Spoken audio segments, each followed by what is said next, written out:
Hi guys, welcome back to my channel. இந்த வீடியோவில் நம்ம ஏத்தர் ரிஸ்டா எல்ஆர் 2025 மாடலோட first impression and user review தான் நம்ம கேட்டு தெரிஞ்சுக்க போகிறோம். கஸ்டமர் வந்துட்டு 5000 கிலோமீட்டர்ஸ் ட்ரைவ் பண்ணியிருக்காரு. அதை விட இங்கே இந்த ரிவ்யூவில் என்ன இருக்க போகுதுன்னு பார்த்துட்டிங்கன்னா, நரேஷ் வந்துட்டு விண்டேஜ் பைக்கில் நல்லா க்ரேஸ் இருக்க ஒரு பர்சன். ஸோ அவர்கிட்ட நம்ம விண்டேஜ் பைக்ஸ் பற்றியும் ஈவிஸ் பற்றியும் இதுக்கு ரெண்டுக்கும் உள்ள ப்ரோஸ் அண்ட் கான்ஸ் இது எல்லாத்தையும் பற்றியும் நம்ம கேட்டு தெரிஞ்சுக்க போகிறோம். வாங்க வீடியோக்குள்ளே போகலாம். ஸோ நரேஷ், இப்போ நீங்கள் உங்களோட pre purchase and decision making அதை பற்றி கொஞ்சம் சொல்லுங்கள். உங்களுக்கு இனிஷியல் இன்ட்ரெஸ்ட் என்னவாக இருந்துச்சு ஈவி எடுக்கும்போது? என்னென்னா ஆக்சுவலாக இந்த வண்டி வந்து எங்கள் அப்பாக்காக வாங்கினதுண்ணா. ஓகே. ஸோ இந்த வண்டி எடுக்கிறப்போ என்ன யோசிச்சோம்னா, அப்பா வந்து ஆக்டிவா யூஸ் பண்ணிருந்தார். அப்ராக்ஸாக ஒரு 50 to 60 கிலோமீட்டர்ஸ் அவர் ட்ராவல் பண்ணுவார் எவ்ரிடே. ஆனால் கொஞ்சம் பேக் பெயின் இருந்துச்சுன்னா ரேட்லிங் இஷ்யூஸ் இருக்கும். இப்போ ஈவி பெட்ரோல் வண்டி கம்பேர் பண்ணும்போது ஈவியில் அந்த பிரச்சனை எதுவும் இருக்காது. ஸோ ரைட் கம்ஃபர்ட் நல்லா இருக்கும்னு யோசித்தேன். ப்ளஸ் எப்படியும் என் வண்டி பெட்ரோல் வண்டி ஆக்டிவா. ஸோ ஆக்டிவா வந்து மைலேஜ் ட்ராப் ஆகிட்டே போச்சு. ஒரு 30 to 35 தான் கிடைக்கிற ஜோனுக்கு வந்துச்சு. அப்போது சரி, டெய்லி அதுக்கு அவ்வளோ ஸ்பெண்ட் பண்ணுறதுக்கு அந்த காசுக்கு பேசாமல் இஎம்ஐயாகவே கட்டிக்கலாம். எப்படி ஒரு 2000 to 3000 ஆயிரும் எனக்கு மந்த்லி பெட்ரோல் பில்லு. அப்போ யோசிச்சப்போ சரி ஓகே, இது அட்லீஸ்ட் இஎம்ஐயாக போட்டு இதை எடுத்துட்டோம்னா அப்பாவுக்கு கொஞ்சம் ஷோல்டர் பெயின் பேக் பெயின் எதுவும் இருக்காது அப்படின்னு தோணுச்சு. சரி ஈவி போகலாம் அப்படிங்கிறப்போ ஓலா யோசித்தேன். அதுக்கப்புறம் ஏத்தர் யோசித்தேன். மற்ற எதுவுமே நான் பெருசாக கன்சிடர் பண்ணல. இது ரெண்டில் எனக்கு என்னமோ ஏத்தர் கொஞ்சம் நோனாக இருந்துச்சு. என்னென்னா ஒரு எக்ஸ்பீரியன்ஸ் இருந்துச்சுன்னு வச்சுக்கோங்களேன். அவங்ககிட்ட நிறைய நாள் அவங்க இருக்காங்க இந்த ஃபீல்டுன்னு ஒரு இது ட்ரஸ்ட் இருந்துச்சு. அப்போ யோசிச்சுட்டு தான் சரி ஓகே ஏத்தரே போய்க்கலாம், ஓலா வேண்டாம். ஏன்னா ஓலாவில் நிறைய இஷ்யூஸ் கேள்விப்பட்டேன், ஏத்தரில் அந்தளவுக்கு நான் கேள்விப்படல. ஸோ கம்பேரிட்டிவ்லி ஏத்தர் சேஃப் சைடுன்னு நினச்சேன். அப்புறம் போய் வண்டி பார்த்தா எனக்கு இதோட பூட் ஸ்பேஸு அப்பா ஓட்டுறதுக்கான எல்லா ஃபீச்சர்ஸும் இதில். அதை பற்றி பின்னாடி பேசலாம் நரேஷ். இப்போ என்னென்னா, ஓலாவை பற்றி பேச சொல்லி நான் எதுவும் சொல்லியெல்லாம் கொடுக்கல, கஸ்டமர் அவராக தான் பேசுகிறாரு. ஏன்னா வரும் கமெண்ட்ஸ் வரும். ஸோ நெக்ஸ்ட் சி நரேஷ், நீங்கள் ஆல்ரெடி வந்து இந்த ஆன்சர் பண்ணிட்டீங்க. எவ்வளோ டைம் எடுத்துக்கிட்டீங்க ஈவின்னு நம்ம கன்சிடர் பண்ணுறதுக்கு முன்னாடி?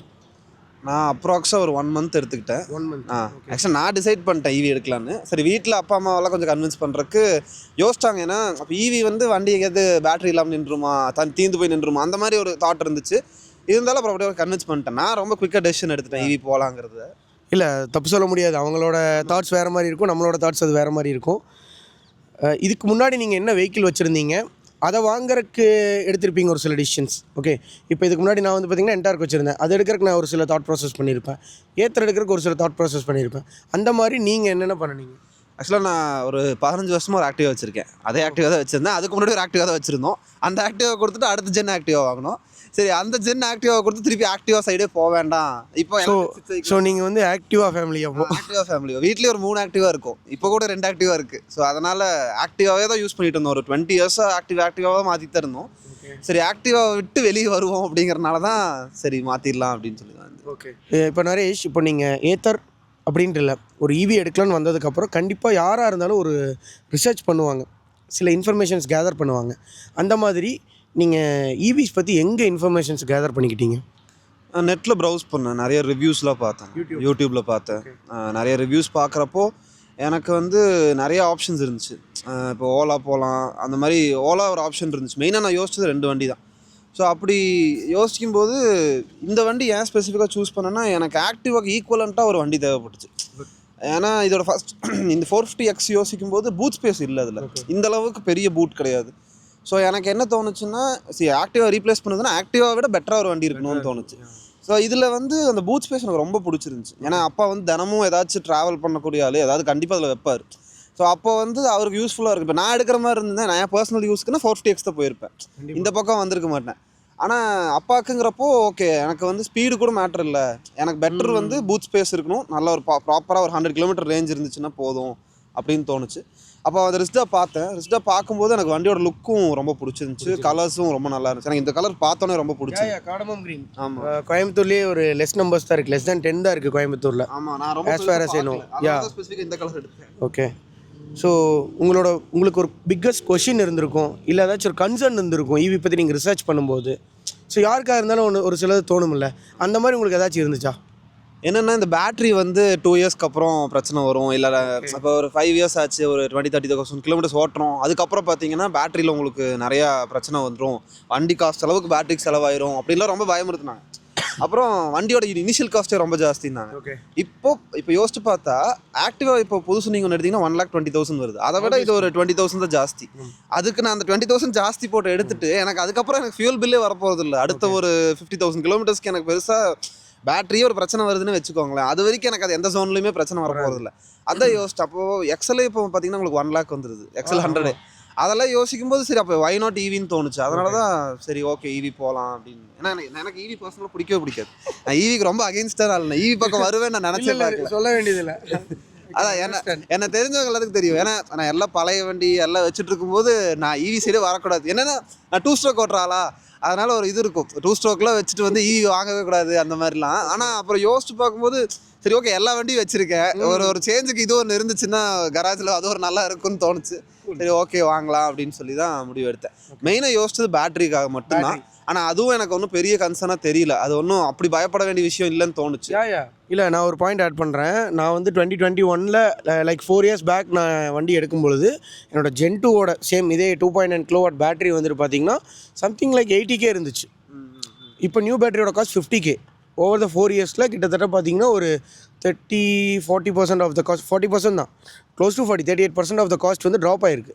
ஸோ இன்னும் ஃபியூச்சர் போகும்போது இப்போ உங்களுக்கு ஒரு நீட் வரும் பொழுது இன்னொரு 3 years போகும்போது காஸ்ட் வச்சு பாருங்கள் 35K 32K கூட வரலாம்.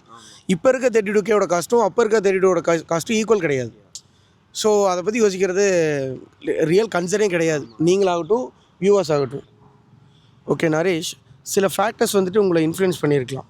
நம்ம பர்டிகுலராக இந்த மாடல் எடுக்கலாம், ரிஸ்தா எடுக்கலாம் அப்படின்ட்டு. அந்த மாதிரி நீங்கள் என்ன சொல்லுவீங்க? இந்த மாடலுக்கு வந்து பார்த்தீங்கன்னா இது லேட்டஸ்ட் இப்போ தான் லான்ச் ஆயிருந்துச்சு, ஃப்ரெஷ் ஃப்ரம் தி இது மாதிரி இருந்துச்சு. சரி யோசிக்கும் போது ஓகே எடுக்கிறோம், லேட்டஸ்ட்டு ஈவியாக எடுத்துக்கலாம் அப்படின்னு தோணுச்சு ஃபஸ்ட்டு விஷயம். செகண்ட் விஷயம் ரேஞ்ச் வந்து ஒரு 100 kilometers ரேஞ்ச் இருக்குதுன்னு சொன்னாங்க. தட் இஸ் ஃபைன் அப்படின்னு தோணுச்சு. அண்ட் இதோட பூட் ஸ்பேஸ், இந்த 3 விஷயத்துக்காக தான் மெயினாக ரிஸ்டா போனதுக்கான ரீசன். ஆக்சுவலி நீங்கள் வந்து இதோட இந்த இதுக்குள்ளே ஒரு 4 வாட்டி பூட் ஸ்பேஸ் பற்றி பேசிட்டீங்க. எனக்கு பூட் ரொம்ப பிடிச்ச விஷயம் இந்த வண்டியில். Plus comfort. ஏன்னா எனக்கு இப்போ 450X பார்க்கும்போது சீட் ரொம்ப சின்னதாக இருக்கும். 2 பேர் உட்கார்றது. இப்போ அம்மா அப்பா போகிறாங்க, இல்லை செஞ்சு அப்பாவும் நானும் போகிறோன்னா ஆக்டிவாலும் கம்ஃபர்டபுளாக இருந்தால் தான் நாங்கள் 2 பேரும் கம்ஃபர்டபுளாக உட்கார முடியும்னு தோணுச்சு. இந்த இதில் சீட் வந்து ரொம்ப பெரிய சீட், கம்பேரிட்டிவ்லி ரொம்ப பெரிய சீட். ஆக்டிவா விட பெருசு, ஜூபிட்டர் அந்த செக்மெண்ட்டில் இருக்க எல்லா வண்டிகளோடையும் ரொம்ப பெரிய சீட்டு, ரொம்ப கம்ஃபர்டபுளாக இருந்துச்சு. இல்லை ஆக்சுவலாக ஏற்கனவே வந்துட்டு மும்பை சில இடங்கள்லாம் மார்க்கெட்டிங் பண்ணது சும்மா பிக்கஸ்ட் சீட் அப்படின்னு சொல்லி தான் இது பண்ணாங்க. இவர் யார் ஹைட்டாக இருப்பார்? இல்லை அவர் இல்லை, WWE ஹைட்டாக இருப்பார், பட் இஸ் கிரேட் காலி. ஆமாம், கிரேட் காலியை வச்செல்லாம் இது பண்ணாங்க. அவர் வந்து இந்த வண்டி இப்படி சீட்டை தட்டி இப்படி உட்காந்து அவர் ஓடிட்டு போகிற மாதிரிலாம் மார்க்கெட்டிங் பண்ணினாங்க. Okay okay. ஸோ எனக்கும் வந்து இந்த வண்டியில் பிடிச்சது மெயின் ஃபஸ்ட்டு வந்து சீட் அண்ட் பூட். எல்லாத்துக்கும் பூட் ரொம்ப பிடிக்கும். ஏன்னா அந்த அளவுக்கு ஒரு அட்ராக்டிவான பூட் ஸ்பேஸ் இதில். ஸோ அதான் மெயின் ரீசன்ஸ். இது 2 தான் மெயினாக. உங்களுக்கு கவர்மெண்ட் இன்சென்டிவ்ஸ் எவ்வளோ இம்பார்ட்டண்ட்டாக இருந்துச்சு? கவர்மெண்ட் இன்சென்டிவ்ஸ் இதில் இருந்துச்சு, அப்ராக்ஸ் 20,000 கிட்ட இருந்துச்சு. ஆமாம், கொஞ்சம் ஜாஸ்தியாக. ஆமாம், கொஞ்சம் ஜாஸ்தியாக இருக்கும். அந்த வகையில் அது ரொம்ப ட்ராப் ஆச்சு. ப்ளஸ் எனக்கு இந்த ப்ரைஸிங்கும் வந்து பெட்ரோல் வண்டி கம்பேர் பண்ணும்போது எனக்கு சாட்டிஸ்ஃபேக்டரியாக தான் இருந்துச்சு. ரொம்ப ஓவர் ப்ரைஸ் இல்லை. இப்போ என்னென்னு பார்த்தீங்கன்னா கவர்மெண்ட் நம்மளுக்கு இன்சென்டிவ் கொடுக்குறாங்க, ப்ளஸ் ரோட் டேக்ஸ் இல்லை. ஸோ அது 2 இன்சென்டிவ் இல்லை, ரோட் டேக்ஸ் இல்லைன்னா இன்னொரு 25,000-27,000 இடம் இருக்கும். ஸோ ஆப்வியஸ்லி இந்த price will go for this model 2 lakhs, 2 லட்ச ரூபா ஆயிருக்கும். அதனால் அந்த இது எனக்கு ரொம்ப கம்ஃபர்டபுளாக இருந்துச்சுன்னு வச்சுக்கோங்களேன். அந்த மானியம் அதெல்லாமே சேர்த்து ஒரு நல்ல பேக்கேஜாக தான் இருந்துச்சு. ஓகே. நீங்கள் ஏத்தர் மட்டும்தான் டெஸ்ட் ரைட் பார்த்தீங்களா, இல்லை இதுக்கு முன்னாடி சில ரிசர்ச்லாம் பண்ணிங்களா? ஏன்னா நான் வாங்கும் பொழுது ஒரு 10-12 பிராண்டு 25-26 மாடல்ஸ் பக்கம் ஓட்டி பார்த்து கடைசியாக போய் தான் ஏத்தர் எடுத்தேன். பட் ஏத்தர் எடுப்பேன்னு எனக்கு தெரியும், பட் இருந்தாலும் நான் கொஞ்சம் ரிசர்ச் பண்ணுவேன் எதுவாக இருந்தாலும். ஸோ அந்த மாதிரி நீங்கள் ஏதாவது டெஸ்ட் ரைட்ஸ் ஏதாவது பார்த்தீங்களா? ஆக்சுவலாக நான் ஒக்கினோவா அந்த மாதிரியோட மாடல்ஸ் பார்த்துட்டு இருந்தேன் முதலே. எப்போ ஒரு புது வண்டி வந்துச்சுன்னா நான் டெஸ்ட் ட்ரைவ் பண்ணிடுவேன். ஸோ அப்படி பார்க்கும்போது ஆனால் இப்போ ஏத்தர் எடுக்கிற மாதிரி எந்த வண்டி டெஸ்ட் ட்ரைவ் பண்ணல. நேராக போனால் ரிஸ்டாக ஓட்டி பார்த்தேன், நானும் அப்போ ஓட்டி பார்த்தோம், பிடிச்சிது, அப்போயே புக் பண்ணிட்டு வந்துட்டேன். நான் ரொம்ப யோசிச்சலாம் இல்லை, நான் ரொம்ப குயிக்காக எடுத்துட்டேன் அந்த டெசிஷன். ஓகே, ஒரே ஒரு வண்டி இது மட்டும் தான் டெஸ்ட் ட்ரைவ் பண்ணேன், வேறு எந்த வண்டி டெஸ்ட் ட்ரைவ் கூட பண்ணல இந்த செக்மெண்ட்டில். Nice bro. ஆக்சுவலாக நீங்கள் எங்கே வண்டி வாங்கியிருக்கீங்கன்னு எனக்கு தெரியும், பட் இருந்தாலும் எனக்கு இந்த கொஷின்ஸ் கேட்குறதுக்கு கஷ்டமாக தான் இருக்குது. ஏன்னா அவங்கள பற்றி எனக்கு நல்லா தெரியும். டீலர்ஷிப் அண்ட் பையிங் எக்ஸ்பீரியன்ஸ், அதை பற்றி உங்களோட எக்ஸ்பீரியன்ஸ் எப்படி இருந்துச்சு? ஆக்சுவலாக டீலர்ஷிப்பில் நல்ல இது கொடுத்தாங்க. நல்ல ஒரு எனக்கு ரெஸ்பான்ஸ் இருந்துச்சு. நான் ஃபஸ்ட் டைம் போய் வண்டி இது மாதிரி புக் பண்ணுறேன்னு சொன்னப்போ நல்ல ஒரு ஃபாலோ அப் இருந்துச்சு. புக்கிங் பண்ணதுக்கப்புறமே ஒரு நல்ல ஃபாலோ அப் இருந்துச்சு. என்னென்னா எனக்கு வண்டி டெலிவரி பண்ணும்போது எனக்கு ஒரு சில ஃபீச்சர்ஸ் அவங்க கொஞ்சம் எக்ஸ்பிளைன் பண்ண மிஸ் பண்ணிட்டாங்களோன்னு தோணுச்சு. எனக்கு வந்து ஒரு பப்ளிக் சார்ஜர் எப்படி யூஸ் பண்ணணும் எனக்கு அவங்க சொல்லவே இல்லை. அது எனக்கு தெரியவே இல்லை. அதனால தான் போன தடவை நான் உங்களுக்கு கால் பண்ணி கேட்டேன், ஒரு பப்ளிக் சார்ஜர் எப்படி யூஸ் பண்ணுன்னே தெரியாமல் நான் ஒரு ரைடுக்கு வேறு போயிட்டேன். போன சண்டே போட்டது தான் ஃபஸ்ட் டைம் பப்ளிக் சார்ஜரில் யூஸ் பண்ணுறேன். எப்போவுமே பின்னாடி பேசுவோம். ஸோ அது ஒன்று மட்டும் மிஸ் பண்ணிட்டாங்களோன்னு தோணுச்சு, ஒரு சிலது மட்டும். அண்ட் எனக்கு வந்து சர்வீஸ் டைம் வந்து இப்போ ரீசெண்டாக ஒரு ஆக்சிடென்ட் ஆச்சு வண்டியில், சின்ன ஆக்சிடென்ட். ஸோ அதுக்கு வந்து கிளைமு கொடுத்துருந்தேன். ஸோ கிளைம் டைம் சொன்னதை விட ஒரு 4-5 days எக்ஸ்ட்ரா ஆயிடுச்சு. இல்லை அது வந்து யூஷுவல் தான். அது எல்லா வண்டியிலையும் வரும். இன்சூரன்ஸ் கிளைம்னு போயிட்டாலே அப்படி தான். அப்படி பார்த்தா நம்ம எங்கள் அண்ணன் வண்டி ஜென்ட்ரி விட்டுருந்தேன். நான் 30 to 40 நாள் எடுத்துக்கங்க. எனக்கு கொஞ்சம் கிரிட்டிக்கல் எஃப்ஐஆர்லாம் ஆயிருந்துச்சு. 30 to 50 நாள் எடுத்துக்கங்க. என்ன 78 நாள் ஆயிடுச்சு. 3 மாதம் இல்லை அது வந்து கிரிட்டிக்கல் தான், ஸ்பெஷல் கேஸு. நம்மளுக்கே தெரியுது ஒரு 15 யூஷுவல் டைமில் முடிக்க முடியாது அப்படின்ட்டு. லாங் டேர்ம் ப்ராசஸ் தான். நான் 50 நாள் டைம் கொடுத்தேன். பட் இருந்தாலும் இன்னொரு 50% ஆஃப் டைம் ஆட் ஆகிடுச்சு. 78 நாள் என்னமோ ஆட் ஆகிடுச்சு. நான் டீலர் நான் தப்பு சொல்ல முடியாது. பட் இன்சூரன்ஸ் வெண்டர் அவங்க வந்துட்டு கிளைம் அண்ட் செட்டில் அந்த இதில் ரொம்ப டைம் எடுத்துக்குவாங்க. நம்ம அவங்க காசு கொடுக்குற மாதிரி இது பண்ணிக்குவாங்க. ஈவன் ஷோரூம் உங்களுக்கு ஃபுல் சப்போர்ட் பண்ணாலும் இன்சூரன்ஸில் டிலே ஆகிறது நம்மளால் ஒன்றுமே பண்ண முடியாது. அது நம்மளுக்கு தெரியும் வராது. ஆஸ் அ கஸ்டமராக நம்ம ஷோரூம் மேலே தான் கோவத்தில் இருக்கும். ஒன்றுமே பண்ண முடியாது. என்னென்னா அந்த ஆக்சிடென்ட் எப்படி ஆச்சுன்னா, வண்டி வந்து ஆக்சுவலி இதில் ஒரு சின்ன ட்ராபேக்காக நான் என்ன சொல்லுவேன்னா, இந்த ஃப்ரண்ட் டிஸ்க் பிரேக்குங்கிறனால உங்களுக்கு நீங்கள் சடனாக போய் ஒரு டேர்னிங்கில் லைட்டாக பிடிச்சிங்கன்னா ஸ்கிட் ஆகிறதுக்கான சான்ஸ் ஜாஸ்தியாக இருக்குது. இந்த வண்டியில் கொஞ்சம் பலமாகவே இருக்குது. ஆக்டிவாவில் கூட உங்களுக்கு அந்த பிரச்சனை இருக்காது. ஏன்னா ஸ்மால் டயர்ஸ். ஆக்டிவான்னு வரதை விட ரிஸ்டா வர்சஸ் 450 நம்ம வரும்பொழுது 450யோட ஃப்ரண்ட் வெயிட் ரேஷியோவும் இதோட ஃப்ரண்ட் வெயிட் ரேஷியோவும் டிஃப்ரெண்ட். ஸோ நீங்கள் 450ல் நீங்கள் கார்னரிங்கில் ஃப்ரண்ட் பிரேக் அப்ளை பண்ணுறக்கும் இதில் அப்ளை பண்ணுறக்கும் நல்ல டிஃப்ரென்ஸ் இருக்குது. இதில் நீங்கள் ஒரு பேவர் பிரிக்ஸ்லையோ இல்லை ஒரு மட் இருக்கிற ஒரு ரோட்லையோ சடனாக போய் பிடிச்சிங்கன்னா லெஃப்ட் சறுக்கிறதுக்கான வாய்ப்புகள் நிறைய இருந்துச்சு. ஏன்னா இந்த வண்டியில் அது ஒரு சின்ன ட்ராபேக் தான். என் அப்பா வந்து தார் ரோடு போட்டு அந்த டஸ்ட் இது பண்ணியிருந்தாங்க. ஸோ அதில் தான் ஸ்கிட் ஆகி விழுந்துட்டார். அப்படி விழுந்தப்போ வண்டியோட ஹேண்டில் பாரும் கொஞ்சம் டேமேஜ் ஆயிடுச்சு, பெண்ட் ஆயிடுச்சு. அப்போ எடுக்கும் போதே தெரிஞ்சிச்சு எனக்கு ஏதோ சம்திங் ராங்குன்னு தெரிஞ்சு நான் ஒரு உடனே சர்வீஸ்க்கு விட்டேன். ஒரு 10 daysக்குள்ளேயே போய் சர்வீஸில் விட்டும்போது அவங்க ஹேண்டில் பாரே போயிடுச்சு. பெண்ட் ஆச்சுன்னா இந்த ஹேண்டில் பாரை வந்து நம்ம பெண்டில் எடுக்க முடியாது, ரீப்ளேஸ் தான் பண்ணணும் அப்படின்னு சொல்லி அதனால தான் அந்த டைம் சொல்லிட்டாங்க. 10 days ஆகும்னு சொன்னாங்க. எனக்கு ஒரு 12 days ஆச்சு.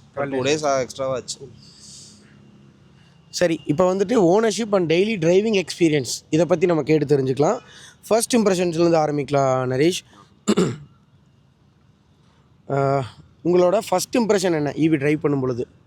ஆக்சுவலாக ஆக்டிவாலிருந்து ஸ்விட்ச் ஆகும்போது செம்ம டிஃப்ரென்ஸ், நல்ல டிராஸ்டிக் டிஃப்ரென்ஸ். ரொம்ப கம்ஃபர்டபுளாக இருந்துச்சு. வண்டி செம்ம ஸ்பீடாக போச்சு. அதாவது ஒரு நல்ல ஒரு ஷிஃப்ட்டுன்னு வச்சுக்கோங்களேன். அந்த வண்டியிலேருந்து இந்த வண்டிக்கு மாறும்போது ஒரு நல்ல டிராஸ்டிக் சேஞ்ச் தெரிஞ்சு. வண்டி ரொம்ப கம்ஃபர்டபுள் ஃபஸ்ட்டு. ப்ளஸ் வண்டி செம்ம ஸ்பீடு. உங்களுக்கு நீங்கள் ஆக்டிவாக ஓட்டுற மாதிரிலாம் இல்லை. இது அசால்ட்டாக ஒரு 60-70 போகலாம். டாப் லாக் பண்ணிட்டாங்க 80க்கு. அது கொஞ்சம் வருத்தம் தான். எனக்கு பர்சனலாக எனக்கு ஸ்பீட் பண்ணுறது ரொம்ப பிடிக்கும். ஸோ அந்த இது இல்லை. பட் ஆனால் கம்ஃபர்ட் வைஸ் அண்ட் ரேஞ்சும் எனக்கு வந்து சிட்டிக்குள்ளே கம்ஃபர்டபுளாக 2 days ஒன்ஸ் தான் சார்ஜே பண்ணுவேன். அந்தளவுக்கு அவ்வளோதான் ட்ரைவ் பண்ணுவோம். 45 kilometers அப்பா ஓட்டுவார் பர் டே. 2 days ஒன்ஸ் தான் சார்ஜ். ஸோ 2 days ஒன்ஸு நல்லாவே சார்ஜ் நிற்கும்னு வச்சுக்கோங்களேன். நல்ல ரேஞ்சு, கம்ஃபர்டபுளாக யூஸ் பண்ணிக்கலாம், எல்லா இதுவுமே இருக்கும். ஓகே நரேஷ், இப்போ வந்துட்டு பார்த்தீங்கன்னா நீங்கள் ஈவி வாங்கியிருப்பீங்க. அந்த ஃபர்ஸ்ட் ஒரு 2-3 வீக்ஸில் உங்களை ஒரு சில விஷயங்கள் சர்ப்ரைஸ் பண்ணியிருக்கும்ல, அந்த மாதிரி ஏதாவது இருக்கா? ஆல்ரெடி நீங்கள் நிறையா சொல்லிட்டீங்க. பட் இருந்தாலும் இந்த விஷயம் என்ன இப்போ பர்டிகுலராக என்ன சர்ப்ரைஸ் பண்ணுச்சு coming from Activa and ICE? இதில் வந்து அந்த ஆட்டோ ஹோல்டுன்னு சொல்லிட்டு ஒரு ஃபீச்சர். ஓகே, அந்த ஃபீச்சர் வந்து டிராஃபிக்கில் ரொம்ப ஹெல்ப்ஃபுல்லாக இருந்துச்சு. கண்டிப்பாக. அந்த ஃபீச்சர் வந்து நான் எதிர்பார்க்கல. அது எனக்கு சொன்னாங்க, இந்த மாதிரி நீங்கள் இதை ஆன் பண்ணி வச்சுக்கலாம், ஆட்டோ இண்டிகேட்டர்ஸ். அது யூஸ்ஃபுல்லாக இருந்துச்சு.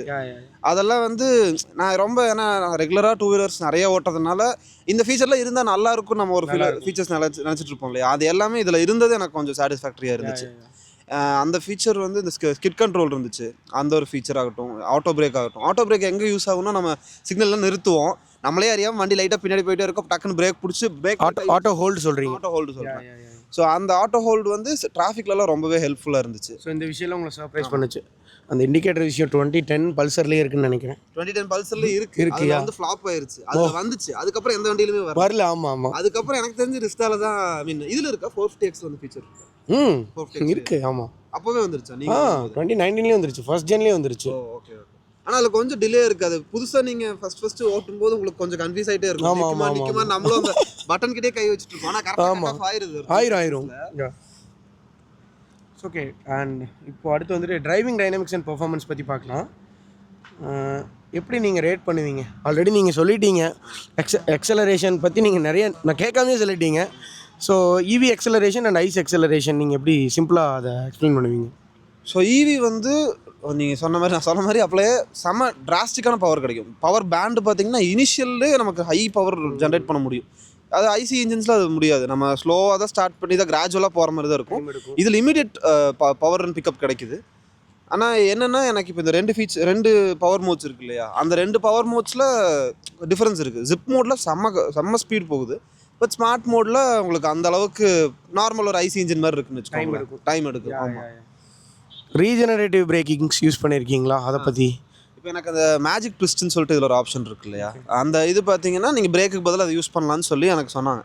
ஆனால் அது வந்து எப்படின்னா ஒரு ப்ராப்பராக ஒரு 40 கிலோமீட்டர் ஸ்பீடில் நீங்கள் ஓட்டுறீங்கன்னா உங்களுக்கு அது கம்ஃபர்டபுளாக இருக்கும். நம்ம ஒரு 50-60 ஓட்டுறாரு 50-60 போய் அந்த மேஜிக் ட்விஸ்ட்டை யூஸ் பண்ணி அதில் ரிசல்ட் வந்து அது நிற்கிறதுக்குள்ளே டைம் ஆயிடுது. ப்ளஸ் நீங்கள் அதை அதை யூஸ் பண்ண ஆரம்பிச்சிட்டிங்கன்னா ரொம்ப அதை யூஸ் பண்ண ஆங்கிள் பெயின் வருது. ஓகே. மேஜிக் ட்விஸ்ட் நீங்கள் ரெகுலராக நீங்கள் வந்து ஹை ஸ்பீடு திருப்பி லோ வந்து திருப்பி ஹை ஸ்பீட் போயிட்டு நீங்கள் அந்த மேஜிக் ட்விஸ்ட்லேயே ஆப்ரேட் பண்ணிங்கன்னா நல்ல ஆங்கிள் பெயின் தெரியுது. அதனால் நீங்கள் மேஜிக் ட்விஸ்ட் வந்து ஸ்லோ ஸ்பீடில் ஓட்டுறவங்களுக்கு கம்ஃபர்டபுள். நரேஷ், குறுக்க பேசுகிறதுக்கு மன்னிக்கும். என்னென்னு பார்த்தீங்கன்னா நீங்கள் மேஜிக் ட்விஸ்ட்டே ஆங்கிள் பெயின் அப்படின்னா எங்கள் மாடல் அதாவது Gen 3 அண்ட் இந்த Gen 2 450ஸ்லாம் பார்த்துட்டிங்கன்னா நம்மளுக்கு மேஜிக் ட்விஸ்ட்டே கிடையாது. காஸ்டிங் ரீஜன் கிடையாது Gen 2லலாம். என்ன பண்ணணும்னா ஃபோர்ஸ்டு ரீஜன் மட்டும்தான். அதுவும் உங்களுக்கு இதில் வந்து இப்போ ஒரு இந்த 0.5 பக்கம் போகுதுங்களா, நம்ம வண்டியிலலாம் 0.2 தான் போகும். அதனால் ஊட்டியில் தானே கீழே இறங்கும்போது குன்னூரில் தான் கீழே இறங்கும்போது இப்படி முறுக்கி பிடிச்சிட்டோம்னு வச்சுக்கோங்க. இப்படி பிடிச்சி விட்டு நம்மளுக்கு கீழே இறங்கல கையே காணாமல் போயிடும். ஆனால் அதுக்கேற்ற ப்ரைஸ் ஒன்று இருக்கும். 8% ரீஜனாக இருக்கும். அந்த 8% நம்ம இன்னும் 8 கிலோமீட்டர் போகலாம். பட் நீங்கள் சொல்கிறது கரெக்டு தான். டே டு டே லைஃப்பில் யூஸ் பண்ண முடியாது. பட் ஹைவேலலாம் போகிறோம், நம்மளுக்கு தேவை வருது, அங்கே நிற்கணும்னு தோணுது அப்படிங்கிற சமயத்தில் நம்ம யூஸ் பண்ணிக்கலாம். அதாவது ஒரு 40 கிலோ நீங்கள் ஓட்டுறீங்கன்னா கம்ஃபர்டபுள் தான். நான் நிறையா ரிவ்யூஸில் பார்த்தப்போ நான் இந்த வண்டி எடுக்கிறப்போ நிறைய ரிவ்யூஸ் பார்த்தேன். அந்த ரிவ்யூஸில் நிறைய பேர் சொன்னது அந்த கோஸ்டிங் இதுதான், அந்த மேஜிக் ட்விஸ்ட் பற்றி சொல்லியிருந்தாங்க. சிட்டிக்குள்ளே எனக்கு பிரேக்கே யூஸ் பண்ண வேண்டாம், இதுவே எனக்கு கம்ஃபர்டபுளாக இருக்குன்னு சொல்லியிருந்தாங்க. இல்லை ஆக்சுவலாக 450யோட ஹேண்டில் பாரில் உங்களுக்கு இன்னும் நல்லா இருக்கும். ஓகே. இது பண்ணால் உங்களுக்கு இருக்கும். நீங்கள் அதை ஓட்டி பாருங்கள், see the difference. ஓகே, கண்டிப்பாக. சரி, டிஃப்ரெண்ட் டிரைவிங் மோட்ஸ் இருக்குது. நீங்கள் எதை யூஸ் பண்ணுறீங்க? நான் பர்சனலாக எடுத்தால் ஜிப் மோட் மட்டும்தான். ஓகே. ஸ்மார்ட் ஈக்கோ வந்து எனக்கு எப்போ என்ன ட்ராபேக்காக தோணுதுன்னா டபுள்ஸில் ஸ்மார்ட் ஈக்கோ யூஸ் பண்ணும்போது பிரிட்ஜில் ஏறும்போது ரொம்ப பவர் ட்ராப் இருக்குது. ஓகே. நீங்கள் ஒரு பெட்ரோல் வண்டியில் கூட ஈஸியாக கிளைம் பண்ணிடலாம். இது வந்து 40 கீழே போயிடுது ஸ்பீடு. இல்லை ஆக்சுவலாக வந்துட்டு ஸ்மார்ட் ஈக்கோ வந்துட்டு எப்படின்னா அது உங்களுக்கு ஷார்ட் டிஸ்டன்ஸ்க்கான ஒரு மோட் கிடையாது. அது ஆப்வியஸ்லி உங்களுக்கு ஷோரூமில் எதுவுமே எஜுகேட் பண்ணியிருக்க மாட்டாங்க. I'm sure. அது என்னென்னு ஸ்மார்ட் ஈக்கோ அது வேர்ட்லேயே இருக்குது, எக்கோ, பட் அது ஸ்மார்ட். எப்போனா நீங்கள் அது லாங் டிஸ்டன்ஸில் ஒரு 10+ கிலோமீட்டர்ஸ் நீங்கள் ட்ரைவ் பண்ணுறீங்க, எடுத்துகிறேன் வண்டியை ஒரு ஸ்டெச்சுக்கு நான் 50 ஓட்டிட்டு தான் நீ நிப்பாட்டவே போகிறேன், அது வரைக்கும் நான் எங்கேயும் பிரேக் பண்ண போகிறதில்ல. அப்படி இருக்கிற சுச்சுவேஷன்ஸ் தான் உங்களுக்கு ஸ்மார்ட் ஈக்கோ ஒர்க் ஆகும். ஏன்னு பார்த்தீங்கன்னா அது உங்களோட ஃபுல் ரைடிங் ஸ்டைலையும் அனலைஸ் பண்ண ஃபஸ்ட் 10 கிலோமீட்டர்ஸ் அது வரைக்கும் வந்துட்டு நீங்கள் வண்டி சொல்கிற மாதிரி தான் நீங்கள் ட்ரைவ் பண்ணணும். நீங்கள் எடுத்து ஃபுல்லாக முறுக்குனீங்கன்னா 27 கேப் ஆயிரும், 27 டாப் ஸ்பீட் கேப் ஆயிரும். நீங்கள் என்ன முறுக்குனாலும் வண்டி போகாது. பட் அந்த 10 கிலோமீட்டர்ஸ்க்கு அப்புறம் வண்டி வந்து உங்களுக்கு ஒரு இது பண்ணி ஒரு டேட்டாவை அனலைஸ் பண்ணி, ஓகே நீ இப்படி ஓட்டு பண்ணி எப்படி வேணால் ஓட்டு, நான் ரேஞ்ச் அனலைஸ் பண்ணிக்கிறேன், நான் இப்படி பண்ணிக்கிறேன் அப்படின்னு அது ஒரு டிசைட் பண்ணிக்கும். அது அந்த 10+ அப்புறம் நீங்கள் யூ வில் ஃபீல் இட். இப்போ நீங்கள் ரிட்டர்ன் போகும்போது கூட வேணால் ட்ரை பண்ணி பாருங்கள். ஸோ நீங்கள் சொல்கிற வரைக்கும் எனக்கு அந்த ஃபீச்சர் இருக்கிறதே தெரியாது, அது எனக்கு சொல்லலை. இல்லை ஆக்சுவலாக நாங்கள் வந்து ஸ்மார்ட் ஈக்கோவை பீட்டாவில் டெஸ்ட் பண்ணோம். ஸோ வந்துட்டு ஸ்மார்ட் ஈக்கோவில் உங்களுக்கு 71 டாப் ஸ்பீட் கேப் ஆகிருக்கு. ப்ராப்பராக ட்ரைவ் பண்ணான். 72, 71 நானே ஸ்மார்ட் ஈக்கோலே ட்ரை பண்ணியிருக்கேன். ஏன்னா நான் என்ன பண்ணுவேன்னா ஜிப்பில் போட்டு ஒரு 60 கிராஸ் பண்ணோன்னே ஜிப் ஆஃப் பண்ணி ஸ்மார்ட் ஈக்கோக்கு மாற்றிடுவேன். இல்லை நான் சொன்னது அப்படி இல்லை. நான் எப்படின்னா ஃப்ரம் 0லேருந்து நான் ஸ்மார்ட் ஈக்கோ யூஸ் பண்ணுறதில்ல. பாஸ்ட் ஒரு 70,000 கிலோமீட்டர் நான் வார்ப் மட்டும் தான் யூஸ் பண்ணுறேன். பட் இருந்தாலும் அந்த டைமில் டெஸ்ட் பண்ணும்பொழுது ஸ்மார்ட் ஈக்கோனா என்ன அப்படி இப்படின்னு டெஸ்ட் பண்ணி பார்த்து மற்ற கஸ்டமர்ஸ்க்கு வாட்ஸ்அப் கம்யூனிட்டியில் சஜஸ்ட் பண்ணுறதுக்காக டெஸ்ட் பண்ணது. ஸோ அதுதான் எனக்கு அது ரெண்டுக்கும் டிஃப்ரென்ஸாக பார்க்கும்போது அதுதான். ஏன்னா ஜிப்பில் போட்டால் உங்களுக்கு கிட்டத்தட்ட இந்த ஒரு 150 to 100 சிசி செக்மெண்ட்டில் இருக்க பைக்கு ஈக்குவலண்ட்டாக இந்த வண்டி போகும். ஜிப்பில் போட்டால் நான் அவினாசி ரோடில் 80 அசால்ட்டாக 80 டச் பண்ணிடுவேன். 125 அந்த மாதிரி அந்த செக்மெண்ட்டில் இருக்கிற எல்லா பைக்கையுமே டச் பண்ணலாம். இனிஷியலில் சொல்கிறேன், டாப் டச் பண்ண முடியாது. பட் இனிஷியலாக ஓப்பனிங் வந்து இனிஷியல் செம்ம பவர். டிராஸ்டிக்காக பிக்கப் இருக்குது. ஏன்னா இது கொஞ்சம் ஹெவி வண்டி ஆக்சுவலாக. நீங்கள் 450X விட இது ரொம்ப வெயிட்டு, ஆமாம் ஆக்டிவாக விட வெயிட்டு. ஆனால் அந்த அவ்வளோ வெயிட்டான ஒரு வண்டிக்கு அந்த பவர் அண்ட் பிக்கப் வந்து நிஜமாலே சூப்பரான விஷயம் ஜிப் மோடில். நரேஷ், இப்போ கேட்க போகிற கேள்வி வந்துட்டு ஒவ்வொரு இவி யூசர், ஏன்னா எனக்குமே அது இருந்திருக்கு, ரேஞ்ச் ஆங்ஸைட்டி. ஓகே, ரேஞ்ச் நல்லா வண்டி வாங்கினப்போ ஈக்கோ மோடில் தான் ஓட்டுவேன். ஃபஸ்ட்டு ஒரு 20,000 கிலோ 18-19,000 கிலோமீட்டருக்கு ஈக்குவலாக தான் ஓட்டுவேன். அதுவும் அந்த நம்பர்ஸை நான் ரொம்ப க்ளோஸாக ஃபோக்கஸ் பண்ணுவேன். ஐயோ அது அப்படியே அங்கலாப்பாக இருக்கும், அடிச்சுக்கோ அப்படியே. அப்புறம் ஒரு சர்டன் டைமுக்கு அப்புறம் இன்னொரு நாள் மீட் பண்ணால் அவர் சொன்னார், தம்பி இப்படி தாப்பா ஒர்க் ஆகுது அப்படின்னு சொல்லி. அதுக்கப்புறம் நான் ஸ்போர்ட் மோட் யூஸ் பண்ண ஆரம்பிச்சிட்டேன். ஸோ அந்த மாதிரி உங்களோட ரேஞ்ச் ஆங்ஸைட்டி, அதே மாதிரி ரேஞ்ச் ஏதாவது ஏதாச்சும் இஷ்யூஸ் அந்த மாதிரி ஏதாவது ஆயிருக்கா? எனக்கு தெரியும், பட் இருந்தாலும் நான் கேட்குறேன் வீடியோக்காக. ஸோ என்னென்னா, வண்டி வாங்கி இப்போது அப்ராக்ஸாக 4,000 சம்திங் கிலோமீட்டர்ஸ் 5,000 கிட்ட ஓட்டியிருக்கேன்னு வச்சுக்கோங்களேன். இத்தனை நாள் அப்படி ஒரு ஃபீஸை அப்படி ஒரு பிரச்சனை நான் ஃபேஸே பண்ணல. போன வாரம் வந்து சும்மா இல்லாமல் ஊட்டி போகலாம், குன்னூர் வரைக்கும் போகலாம் அப்படின்னு சொல்லிட்டு பிளான் பண்ணியிருந்தேன். நைட்டு வரைக்கும் நான் சோலோவாக ட்ரிப் போயிட்டு அங்கே சார்ஜிங் ஸ்டேஷன்ஸ்லாம் பார்த்து வச்சிட்டேன். கீழே ஒன்று இருந்துச்சு, மேலே குன்னூரில் ஒன்று இருந்துச்சு. ஸோ கீழே ஒரு சார்ஜ் போடுறோம், அடுத்த சார்ஜ் குன்னூரில் போடுறோம். அப்படியே பிரேக்ஃபாஸ்ட் முடிச்சுட்டு லஞ்சுக்கு திருப்பி வீட்டுக்கு வந்துடலாம், இதான் பிளான். சடனாக வந்து என் தங்கச்சி என் கூட ஜாயின் பண்ணுற மாதிரி ஆயிடுச்சு. ஸோ நானும் என் தங்கச்சி டபுள்ஸில் போகிறோம். ஸோ இப்போ டபுள்ஸில் போகும்போது என்ன பிரச்சனை ஆகுங்கிற எதுவுமே நான் யோசிக்கவே இல்லை. நான் உங்ககிட்ட அப்போ கேட்டேன், என்னென்னலாம் பண்ணலான்னு கேட்டேன். உங்ககிட்ட நான் மென்ஷன் பண்ணல, டபுள்ஸ் எல்லாமே கேட்டேன். எனக்கு 2 விஷயம் சொல்லவே இல்லை. வண்டி எல்ஆர் அது சொல்லலை ஒன்று, இன்னொன்று வந்துட்டு தங்கச்சி வர்றது அதுவும் சொல்லலை. நான் உனக்கு சொன்ன சப்போர்ட் எல்லாமே சோலோ ரைடிங் ஹெச்ஆர் மாடலில் தான் நான் கன்சிடர் பண்ணி சொன்னேன். நீ ஜாலியாக ஓட்டுப்பா, அதெல்லாம் போயிடும் அப்படின்னு. ஏன்னா ஹெச்ஆர் 80%ங்கிறது என்னோடய ஜென்டூவோட 100% ரேஞ்சு பவர் வடி சொல்கிறேன். இப்போ இருக்கிற இதில் இன்னும் அதிகமாகவே இருக்கும். ஸோ அந்த பர்ஸ்பெக்டிவில் தான் நான் சொல்லிவிட்டு நான் தூங்கிட்டேன். நீ எல்லாம் முடிச்சு எல்லா பிரச்சனையும் நடந்து முடிச்சதுக்கப்புறம் தான் நீ வந்துட்டு அண்ணா இப்படிண்ணா எல்லாருண்ணா அண்ணா தங்கச்சி கூட வந்திருந்தாண்ணா இதெல்லாம் சொன்னேன். இதெல்லாம் சொல்லியிருந்தீங்கன்னா நான் உன்னை ஃபஸ்ட் குன்னூர் இறக்கே விட்டுருக்க மாட்டேன். பவானி சாகருக்கு இது போயிட்டு சுற்றி பார்த்துட்டு திரும்பி வந்துருங்கப்பா அப்படின்னு இருப்பேன். பட் அது வந்து எப்படின்னா உன்னை ரொம்ப லிமிட் பண்ணுற மாதிரி ஆகிருக்கும். வண்டியை பற்றி உங்களால் தெரிஞ்சிருக்க முடியாது நரேஷ். பட் இப்படி நீங்கள் ஒரு டெஸ்டிங் த லிமிட்ஸ், லிட்டரலாக வந்து நீங்கள் வெஹிக்கிளோட லிமிட்ஸை டெஸ்ட் பண்ணி பார்த்துருக்கீங்க. ஸோ நெக்ஸ்ட் டைம் நீங்கள் எனக்கு கால் பண்ணணுங்கிற தேவையே இல்லை. So you will have some knowledge. So அதை பற்றி கொஞ்சம் ஷேர் பண்ணுங்கள். ஸோ என்னாச்சுன்னா, காலையில் என் வீடு சரவணம்பட்டி. ஸோ சரவணம்பட்டியிலேருந்து காலையில் 100%ல் வண்டி எடுக்கிறேன். வண்டி வந்து மேட்டுப்பாளையம் வரைக்கும் போகிறோம். மேட்டுப்பாளையம் தாண்டி ஃபுட்ஹில்ஸில் வந்து ஒரு ரெஸ்டாரண்ட், சத்யா ரோஸ் கார்டன், அந்த ரெசார்ட்டில் வந்து பிரேக்ஃபாஸ்ட் சாப்பிட்றோம். அங்கே நம்ம ஏத்தரோட பவர் கிரிட் இருந்துச்சு. அங்கே டாக் பண்ணிவிட்டு உள்ளே போய் பிரேக்ஃபாஸ்ட் சாப்பிட்டேன். அப்போ வந்து ஒரு 80% ஆயிடுச்சு. பிரேக்ஃபாஸ்ட் முடிச்சுட்டு வரக்குள்ள 80 ஆயிடுச்சு. ஸோ வண்டி ரெடி, ஓகே 80 ஆயிடுச்சுன்னு சொல்லி டாக் கழட்டிட்டு மேலே ஏற ஸ்டார்ட் பண்ணேன். ஸோ ஜிப் மோடில் போட்டு ஏறும்போது கீழே 80ல் ஸ்டார்ட் பண்ணுறேன். அதாவது ஃபஸ்ட்டு அந்த ரெசார்ட்லேருந்து வெளியே வந்து ஒரு 1 கிலோமீட்டர்லேருந்து பெண்டு ஸ்டார்ட் ஆகுது. ஸோ வெளியே வந்து ஜிப் மோடில் போடுறேன். 80லேருந்து 79, 78ன்னு குறைஞ்சே போகுது. கடைசி ஹேர்பின் பெண்ட் போகும்போது 4%க்கு வந்துருச்சு. எனக்கு அடுத்த சார்ஜிங் ஸ்டேஷனே இன்னும் 4 கிலோமீட்டர்ஸ். வண்டியோட சார்ஜ் பர்சன்டேஜ் 4க்கு வந்துருச்சு. எனக்கு தெரிஞ்சிச்சு இன்னைக்கு கண்டிப்பாக இதுக்கு மேலே போனால் நின்றும். அதுவும் இல்லாமல் அடுத்த ஸ்ட்ரெச்சுக்கு எனக்கு தெரியும். ஏன்னா நான் ரெகுலராக பைக் ட்ரிப் நான் அந்த சைட் போகிறனால எனக்கு தெரியும் அடுத்து எங்கே கடை இருக்குது, இல்லை அந்த ஜோனில் என்னென்ன இருக்குங்கிறது ஐடியா இருந்துச்சு. அந்த இதை விட்டா அடுத்து ஒரு 3 கிலோமீட்டர்ஸ் நடுவில் ஒன்றுமே இல்லை. அந்த ஊட்டி ட்ரெயின் ட்ராக் பக்கத்தில் ஒரு ரோடு இருக்கும். அந்த ரோடு ஃபுல்லாக மேலே போகிற வரைக்கும் எந்த இதுவும் இல்லை. அப்போ யோசிச்சுட்டு அங்கே ஒரு டீ கடை இருந்துச்சு. ஸோ அந்த டீ கடையில் இருக்கவங்ககிட்ட கேட்டேன். நான் வந்து ஆக்சுவலாக ட்ராவல் அடாப்டர் நம்ம வீட்டில் யூஸ் பண்ணுற ஹோம் சார்ஜர் வந்து எடுத்துகிட்டு போயிருந்தேன். அது எப்பவுமே வண்டியில் வச்சுருந்தேன். நல்ல வேலை அதை வச்சுருந்தேன். ஆக்சுவலாக அதை வச்சுட்டு போகலாங்கிறத பிளான். எதுக்கு சேஃப்டிக்கு இருக்கட்டுமே எடுத்துகிட்டு இருந்தேன். அப்புறம் அந்த டீ கடைக்காரங்கிட்ட கேட்டேன், இந்த மாதிரி வண்டி 4% தான் இருக்குது அப்படின்னா. அவங்க வந்து செட்டாக்கி வச்சுருந்தாங்க அங்கே. அப்போது சரிங்க போட்டுக்கோங்க அப்படின்னு சொல்லிட்டு சொன்னாங்க. அப்புறம் அவங்க கடையில் வந்து டாக் பண்ணி ஒரு 40 மினிட்ஸ் கிட்ட போட்டேன் வண்டி. அப்போது நீங்கள் ஒரு 20% போட்டு எடுக்க சொன்னீங்க. நான் ஒரு 17%ல் எடுத்தேன். ஸோ 70%ல் சார்ஜ் எடுத்து கரெக்டாக அந்த சார்ஜிங் ஸ்டேஷனுக்கு ஒரு 600-700 மீட்டர்ஸ் இருக்கும்போது வண்டி 1% சார்ஜ் வந்துருச்சு. அப்போ என்ன சொன்னேன்னா, என் தங்கச்சி இறங்க சொல்லிவிட்டு நானே ஓட்டிகிட்டு போயிடலாம் அப்படின்னு நினச்சேன். அது என்னென்னா, கூகுள் மேப்ஸ்லேயும் இதில் கொஞ்சம் இஷ்யூஸ் இருக்குது. இல்லை கூகுள் மேப்ஸில் இஷ்யூஸ் இல்லை, அங்கே குன்னூரில் இருக்க கிரிட் லொக்கேஷன் அப்படி. ஆமாம் யாராலையும் ஃபர்ஸ்ட் டைம் போகிறவங்களால கண்டுபிடிக்க முடியாது. நிறைய பேர் கூப்பிட்டுருக்காங்க, கால் பண்ணுவாங்க. எப்படின்னா, ஒரு ரோடு மேலே போகும், ஒரு ரோடு கீழே போகும். மேலேயா கீழேயாங்கிறதா கன்ஃபியூஸ். போனால் தான் அந்த ஹோட்டலுக்குள்ளே போக முடியும். நான் கீழே இறங்கிட்டேன். அது நல்ல ஸ்டீப்பு. கீழே இறங்கும் போது 1%க்கு வந்தது. என்னால் திருப்பி மேலே ஏற்ற முடியல.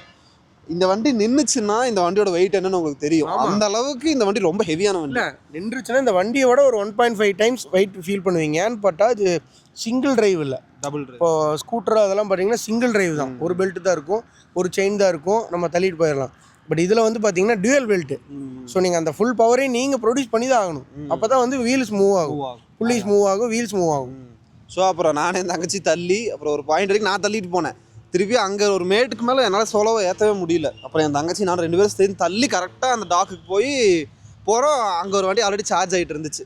ஸோ அவர் கோயம்புத்தூரில் வந்திருந்தார். அவர் வந்து 450Xல வந்திருந்தார். அவர்கிட்ட பேசிட்டு அவர் ஒரு 10 மினிட்ஸில் எடுத்துருவாங்கன்னு சொல்லிட்டு எடுத்தார். அப்புறம் போய் நான் சார்ஜ் போட்டு ஒரு 70% வரும்போது சார்ஜ் ரிமூவ் பண்ணிட்டு நேராக குன்னூரில் ஏதாச்சும் வாங்கலாம் அப்படின்னு சொல்லிட்டு மோடிஸ் வரைக்கும் போயிட்டு, மோடிஸ்னு ஒரு கடை ரொம்ப ஃபேமஸ். ஸோ அந்த கடையில் போய் வறுக்கி அதெல்லாம் வாங்கிட்டு கரெக்டாக வாங்கிட்டு இருக்கோம். மழை தட்டி எடுத்துருச்சு. எனக்கு இப்போ என்ன பயம்னா வண்டி வந்து நின்றுச்சுன்னா மழையில் நிற்கிறது அதை விட கடுப்பு.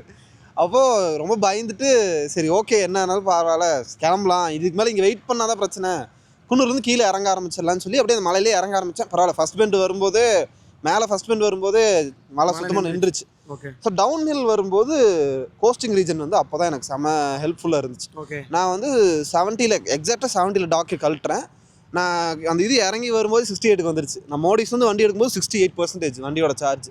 கீழே இறங்க கோஸ்டிங் ரீஜனில் செம்மையாக ரீசார்ஜ் ஃபீல் ஆகுது, நல்லா தெரியுது. ரொம்ப கம்ஃபர்டபுளாக இருந்துச்சு டவுன் ஹில்லில். ரொம்ப நல்லா ஜாலியாக வந்தேன்.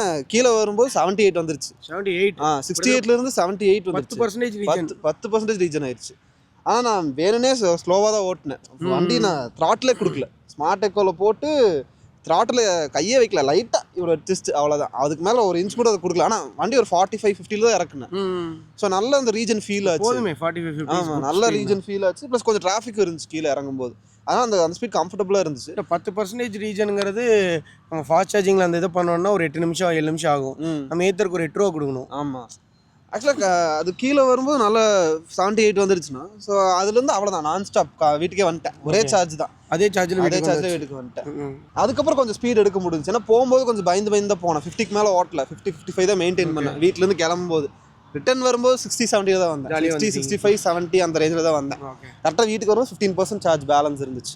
இல்லை என்ன நரேஷ், இப்போ என்ன சொல்கிறேன்னா இது வந்து ஒரு எக்ஸ்பீரியன்ஸ். யார் ஈவி எடுக்கிறாங்களோ எல்லோரும் இது ஒரு எக்ஸ்பீரியன்ஸ் பண்ணணும்.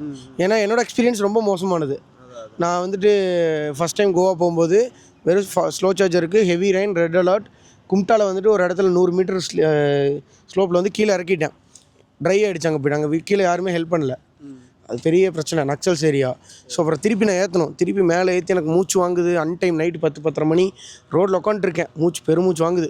ஒரு 10 நிமிஷம் உட்காந்து ரிலாக்ஸ் ஆகும் அப்படிங்கிற மாதிரி. தண்ணி தாவ அடிக்குது. சரியான உங்களுக்கு நடந்த விட எனக்கு நடந்த பிரச்சனை ரொம்ப கஷ்டம். ஃபஸ்ட் டைம் எனக்கு வெறியாச்சு. ஏன்டா இந்த வண்டி எடுத்து இந்த வண்டியில் ஏன்டா வந்தோம் அப்படின்னு ஒரு கோவம் இருந்துச்சு. பட் அதுக்கப்புறம் தான் நான் அண்டர்ஸ்டாண்ட் பண்ணிக்கிட்டேன். ஓகே இவ்வளோ விஷயம் இருக்குது. 2% இருக்கும்போது முதல்ல நம்ம வண்டியை கீழே இறக்கிக்கூடாது, வண்டி அங்கேயே நிப்பாட்டிட்டு நம்ம நடந்து போய் இது பண்ணியிருக்கணும். இந்த மாதிரி சில விஷயங்கள்லாம் அடுத்த நாள் தான் யோசித்தேன். ஸோ இது ஒரு குட் லெசன். நெக்ஸ்ட் டைம் நம்ம இந்த மிஸ்டேக் பண்ண மாட்டோம். ஆக்சுவலாக நான் வந்து இது லாங் எடுப்பேன்னு யோசிச்சிருந்தேன்னா நான் ஹை ரேஞ்ச் வாங்கியிருப்பேன், ஹெச்ஆர் எடுத்துருக்கேன். ஆக்சுவலாக நான் அதெல்லாம் யோசிக்கவே இல்லை. இந்த வண்டி நான் யூஸ் பண்ணுற ஐடியாவும் இல்லை, அப்பாக்காக தான் எடுத்தேன். பட் எனக்கு இந்த வண்டி ஓட்டுற எக்ஸ்பீரியன்ஸ் ரொம்ப பிடிச்சிது ஆக்சுவலாக. இல்லை, ஒன்ஸ் நீங்கள் ஈவி வந்து ஓட்டி பழகிட்டிங்கன்னா அது எப்படின்னா அது ஒரு சொகுசு, கம்ஃபர்ட். அதை நீங்கள் அனுபவிச்சிட்டிங்கன்னா திரும்ப ஐஸ்க்கு வந்துட்டு போகிற கொஞ்சம் கஷ்டமாக தான் இருக்கும். 3 டேஸாக வந்துட்டு என்னோடய என்டார் சர்வீஸ் சென்டரில் இருக்குது. ஏத்தர் வந்து சர்வீஸ் சென்டரில் இருக்குது, மேஜர் சர்வீஸ். ஏன்னா 75,000க்கு அப்புறம் பாஸ்ட் 50,000 நான் ப்ராப்பராக எந்த ஒரு ஹார்ட்வேர்ஸும் மாற்றலை, ஸ்பேர்ஸும் மாற்றலை. ஸோ அதனால் வண்டி சர்வீஸ் சென்டரில் இருக்குது. இப்போ நான் என்டார்க் யூஸ் பண்ணிட்டுருக்கேன். எனக்கு இந்த இடத்துல இங்கே வீங்கியே போச்சு. ஸோ அந்த த்ராட்டில்ஸ் பண்ணி அந்த வைப்ரேஷன்ஸ் இதெல்லாம் வச்சு எனக்கு கை வீங்கியே போச்சு. ரொம்ப முதுகு வலி, டயர்டு, ரொம்ப கஷ்டமாக இருக்குது எனக்கு ஓட்டுறதுக்கு. தப்பு சொல்ல, வண்டியை நல்ல மைலேஜ் கிடைக்கும். இப்போ எனக்கு 50 மைலேஜ் கிடைக்குது, 46-47 மைலேஜ் கிடைக்குது. நான் மெதுவாக தான் ஓட்டுவேன்ப்பா, 40-50 தான் ஓட்டுவேன். நல்ல மைலேஜ் தர்றேன், வண்டியை குறை சொல்லலை. நான் சொகுசு கண்டுட்டேன். ஸோ அது ஆக்சுவலாக நார்மல் தான். நான் வந்து ரொம்ப ஸ்பீடாக ஓட்டுறாள். என்னென்னா நான் வந்து 86 மாடல் வெஸ்பா ஒன்று வச்சுருக்கேன். ஸோ நான் அதுலேயே வந்து 90-100 க்ரூஸ் பண்ணுறாள். ஸோ அதனால் எனக்கு இந்த வண்டி பனிஷ்மெண்ட் மாதிரி தான் இருந்துச்சு. என்னென்னா நீ இதை ஓட்டுறா பார்க்கலாம் நீ. ஏன்னா லாங்லலாம் நான் டச் பண்ணிட்டேன்னா பழைய வண்டி தான் வச்சுருக்கேன் எல்லாமே. பட் எல்லாத்துலேயுமே ஒரு 80-90 க்ரூஸ் பண்ணுற அளவுக்கு எல்லாமே பர்ஃபெக்டாக வச்சுருப்பேன். அந்த வண்டிக்கு போகும்னு வச்சுக்கோங்களேன். அமுத்து நான் போகிற ஸ்பீடு அது போய்கிட்டே இருக்கும் நான் ஸ்டாப்பாக. இந்த வண்டியில் எனக்கு என்ன பெரிய லிமிட்டாக போச்சுன்னா ஸ்பீடு வந்து நீ பண்ணக்கூடாது. ஸ்பீட் பண்ணால் உனக்கு ரேஞ்ச் இருக்க போகிறதில்ல. ஸோ நீ ஸ்பீடு மெயின்டைன் பண்ணி தான் ஆகணுங்கிற ஒரு ரூல் வந்துருச்சு. நான் பெட்ரோல் தீந்துச்சுன்னா அழகாக பெட்ரோல் அடிச்சுட்டு போயிடுவேன். மைலேஜில் பெருசாக பார்க்குற ஆள் இல்லை. ஆமாம். இதில் வந்து ரேஞ்சுங்கிற வரப்போ ஒரு பயம் இருந்துச்சு. ஓகே நம்ம ரேஞ்சு அது டபுள்ஸ் வேறு, அந்த கணக்கு நான் யோசிக்கவே இல்லை. நீங்கள் சொல்கிற வரைக்கும் எனக்கு அது ஸ்ட்ரைக் ஆகலை. டபுள்ஸில் வந்து சொன்ன ரேஞ்சை விட கம்மியாக தான். சோலோவில் 100 போகும்னா டபுள்ஸில் ஒரு 75 தான் போகும். அது எனக்கு நீங்கள் சொல்கிற வரைக்கும் எனக்கு அது ஸ்ட்ரைக் ஆகலை. எப்பவும் போல தான். இதெல்லாம் வந்து எல்லா எக்ஸ்பீரியன்ஸ் சென்டர்ஸும் பிஃபோர் பர்ச்சேஸ் எக்ஸ்பிளைன் பண்ணணும். பட் அதை பண்ண மாட்டேங்கிறாங்க. நான் பர்சனலாகவும் எங்கெங்கெல்லாம் போகிறனோ, வண்டி எடுக்கிறோமோ, ஃப்ரெண்ட்ஸ்க்கெல்லாம் எடுக்கிறோமோ, சேல்ஸ் மேனேஜர்ஸ்ட்டு நான் சொல்லுவேன் இதெல்லாம் சொல்லுங்கள் பண்ணுங்க அப்படின்னு. பட் அவங்களும் இந்த காதில் வாங்கி அந்த காதில் விட்டுறது. ஏன்னா இதெல்லாம் பேசிக்ஸ். சொன்ன மாதிரி பெட்ரோல் வண்டினா எங்கே வேணால் பெட்ரோல் பங்க் இருக்குது அடிச்சுக்கலாம். இது அப்படி கிடையாது. இந்த இதெல்லாம் நம்ம ஒரு கஸ்டமருக்கு இன்புட் போட்டோம்னா தான் கஸ்டமருக்கு தெரியும். ஸோ இப்போ திடீர்னு அவங்க வந்துட்டு இப்போது ஜாலியாக ஆசனூர் போகிறேன்னு போயிடுறாங்க. அங்கே போய் எங்கேயா ஒரு 2-3 கிலோமீட்டர் இருக்கிற இடத்துல ஸ்டாண்டர்ட் ஆகிடுறாங்க. ஸோ அது ஒரு டென்ஸ் ஃபாரஸ்ட். ஸோ அவங்களோட அவங்க சேஃப்டி வந்து கொஷின் ஆகுது. நீங்கள் இதெல்லாம் எஜுகேட் பண்ணிட்டீங்கன்னா கஸ்டமர் வந்துட்டு சேஃபாக இருப்பான். ஸோ அதை சொன்னால் யார் கேட்குறோட பவர் கிரிட்லேயும் என்ன நான் ரொம்ப ஒரு ட்ராபேக்காக ஃபீல் பண்ணேன்னா, நான் குன்னூரில் போய் வண்டி சார்ஜ் போடுறப்போ அங்கே எனக்கு எந்த சேஃப்டி மெஷர்ஸும் இல்லை. அங்கே யாரும் இல்லை, ஒரு செக்யூரிட்டி கார்டு இல்லை. அந்த இடமே ரொம்ப கொஞ்சம் டெசர்ட்டடாக தான் இருந்துச்சு. அது ஊருக்கு நடுவில் தான் இருக்குது. பட் இந்த சென்ஸ் அந்த வண்டி அங்கே நம்ம வச்சுட்டு போகிறோம். ஃபார் எக்ஸாம்பிள் நான் இந்த லக்கேஜ் எடுத்துகிட்டு போகல. இன்கேஸ் நான் ஒரு நிறைய லக்கேஜ் கேரி பண்ணுறேன், இல்லை நாங்கள் வண்டி ஒரு 45 மினிட்ஸ் விட்டுட்டு நான் பக்கத்தில் எங்கேயாவது போகிறேன்னா அதை பார்த்துக்கிறக்கோ அதுக்கு எதுவுமே இல்லை. அது என்னென்னா ஓப்பன் சார்ஜரு. நீங்கள் ஒரு ஃபீச்சர் என்னென்னா, நம்ம சாவி ஆஃப் பண்ணி வண்டி வந்து எனக்கு நீங்கள் சொல்லலைன்னு சொன்னோன்னே வண்டி சார்ஜ் போட்டு கீ எடுத்துக்கலாங்கிற ஃபீச்சரே எனக்கு யாருமே சொல்லலை. எனக்கு வண்டி சார்ஜ் போடுற அன்னைக்கு தான் தெரிஞ்சிச்சு. அவர் அதான் சொன்னார் இல்லையா, எனக்கு முன்னாடி ஒருத்தர் சார்ஜ் போட்டு இருந்தாருன்னு. அவர் சொன்னார். நான் சொன்னேன் இது என்ன சேஃப்டியே இல்லைங்கண்ணா, இப்போ நம்ம வண்டி சாவியோடு விட்டு போக வேண்டியது இல்லைங்க, நீங்கள் ஆஃப் பண்ணி சாவி எடுத்துக்கலான்னு சொன்னேன். எடுத்தார். எனக்கு அது வரைக்கும் இப்படி ஒரு ஃபீச்சர் என் வண்டியில் இருக்குன்னு எனக்கு யாருமே சொல்லலை. நான் தினமும் நைட்டு வண்டி சார்ஜ் போடும்போது சாவி விட்டுட்டு தான் சார்ஜ் பண்ணுவேன். கீயை எடுக்கலாங்கிற ஃபீச்சரே எனக்கு இன்றைக்கி வரைக்கும் அந்த இன்சிடென்ட் வரைக்கும் எனக்கு தெரியல.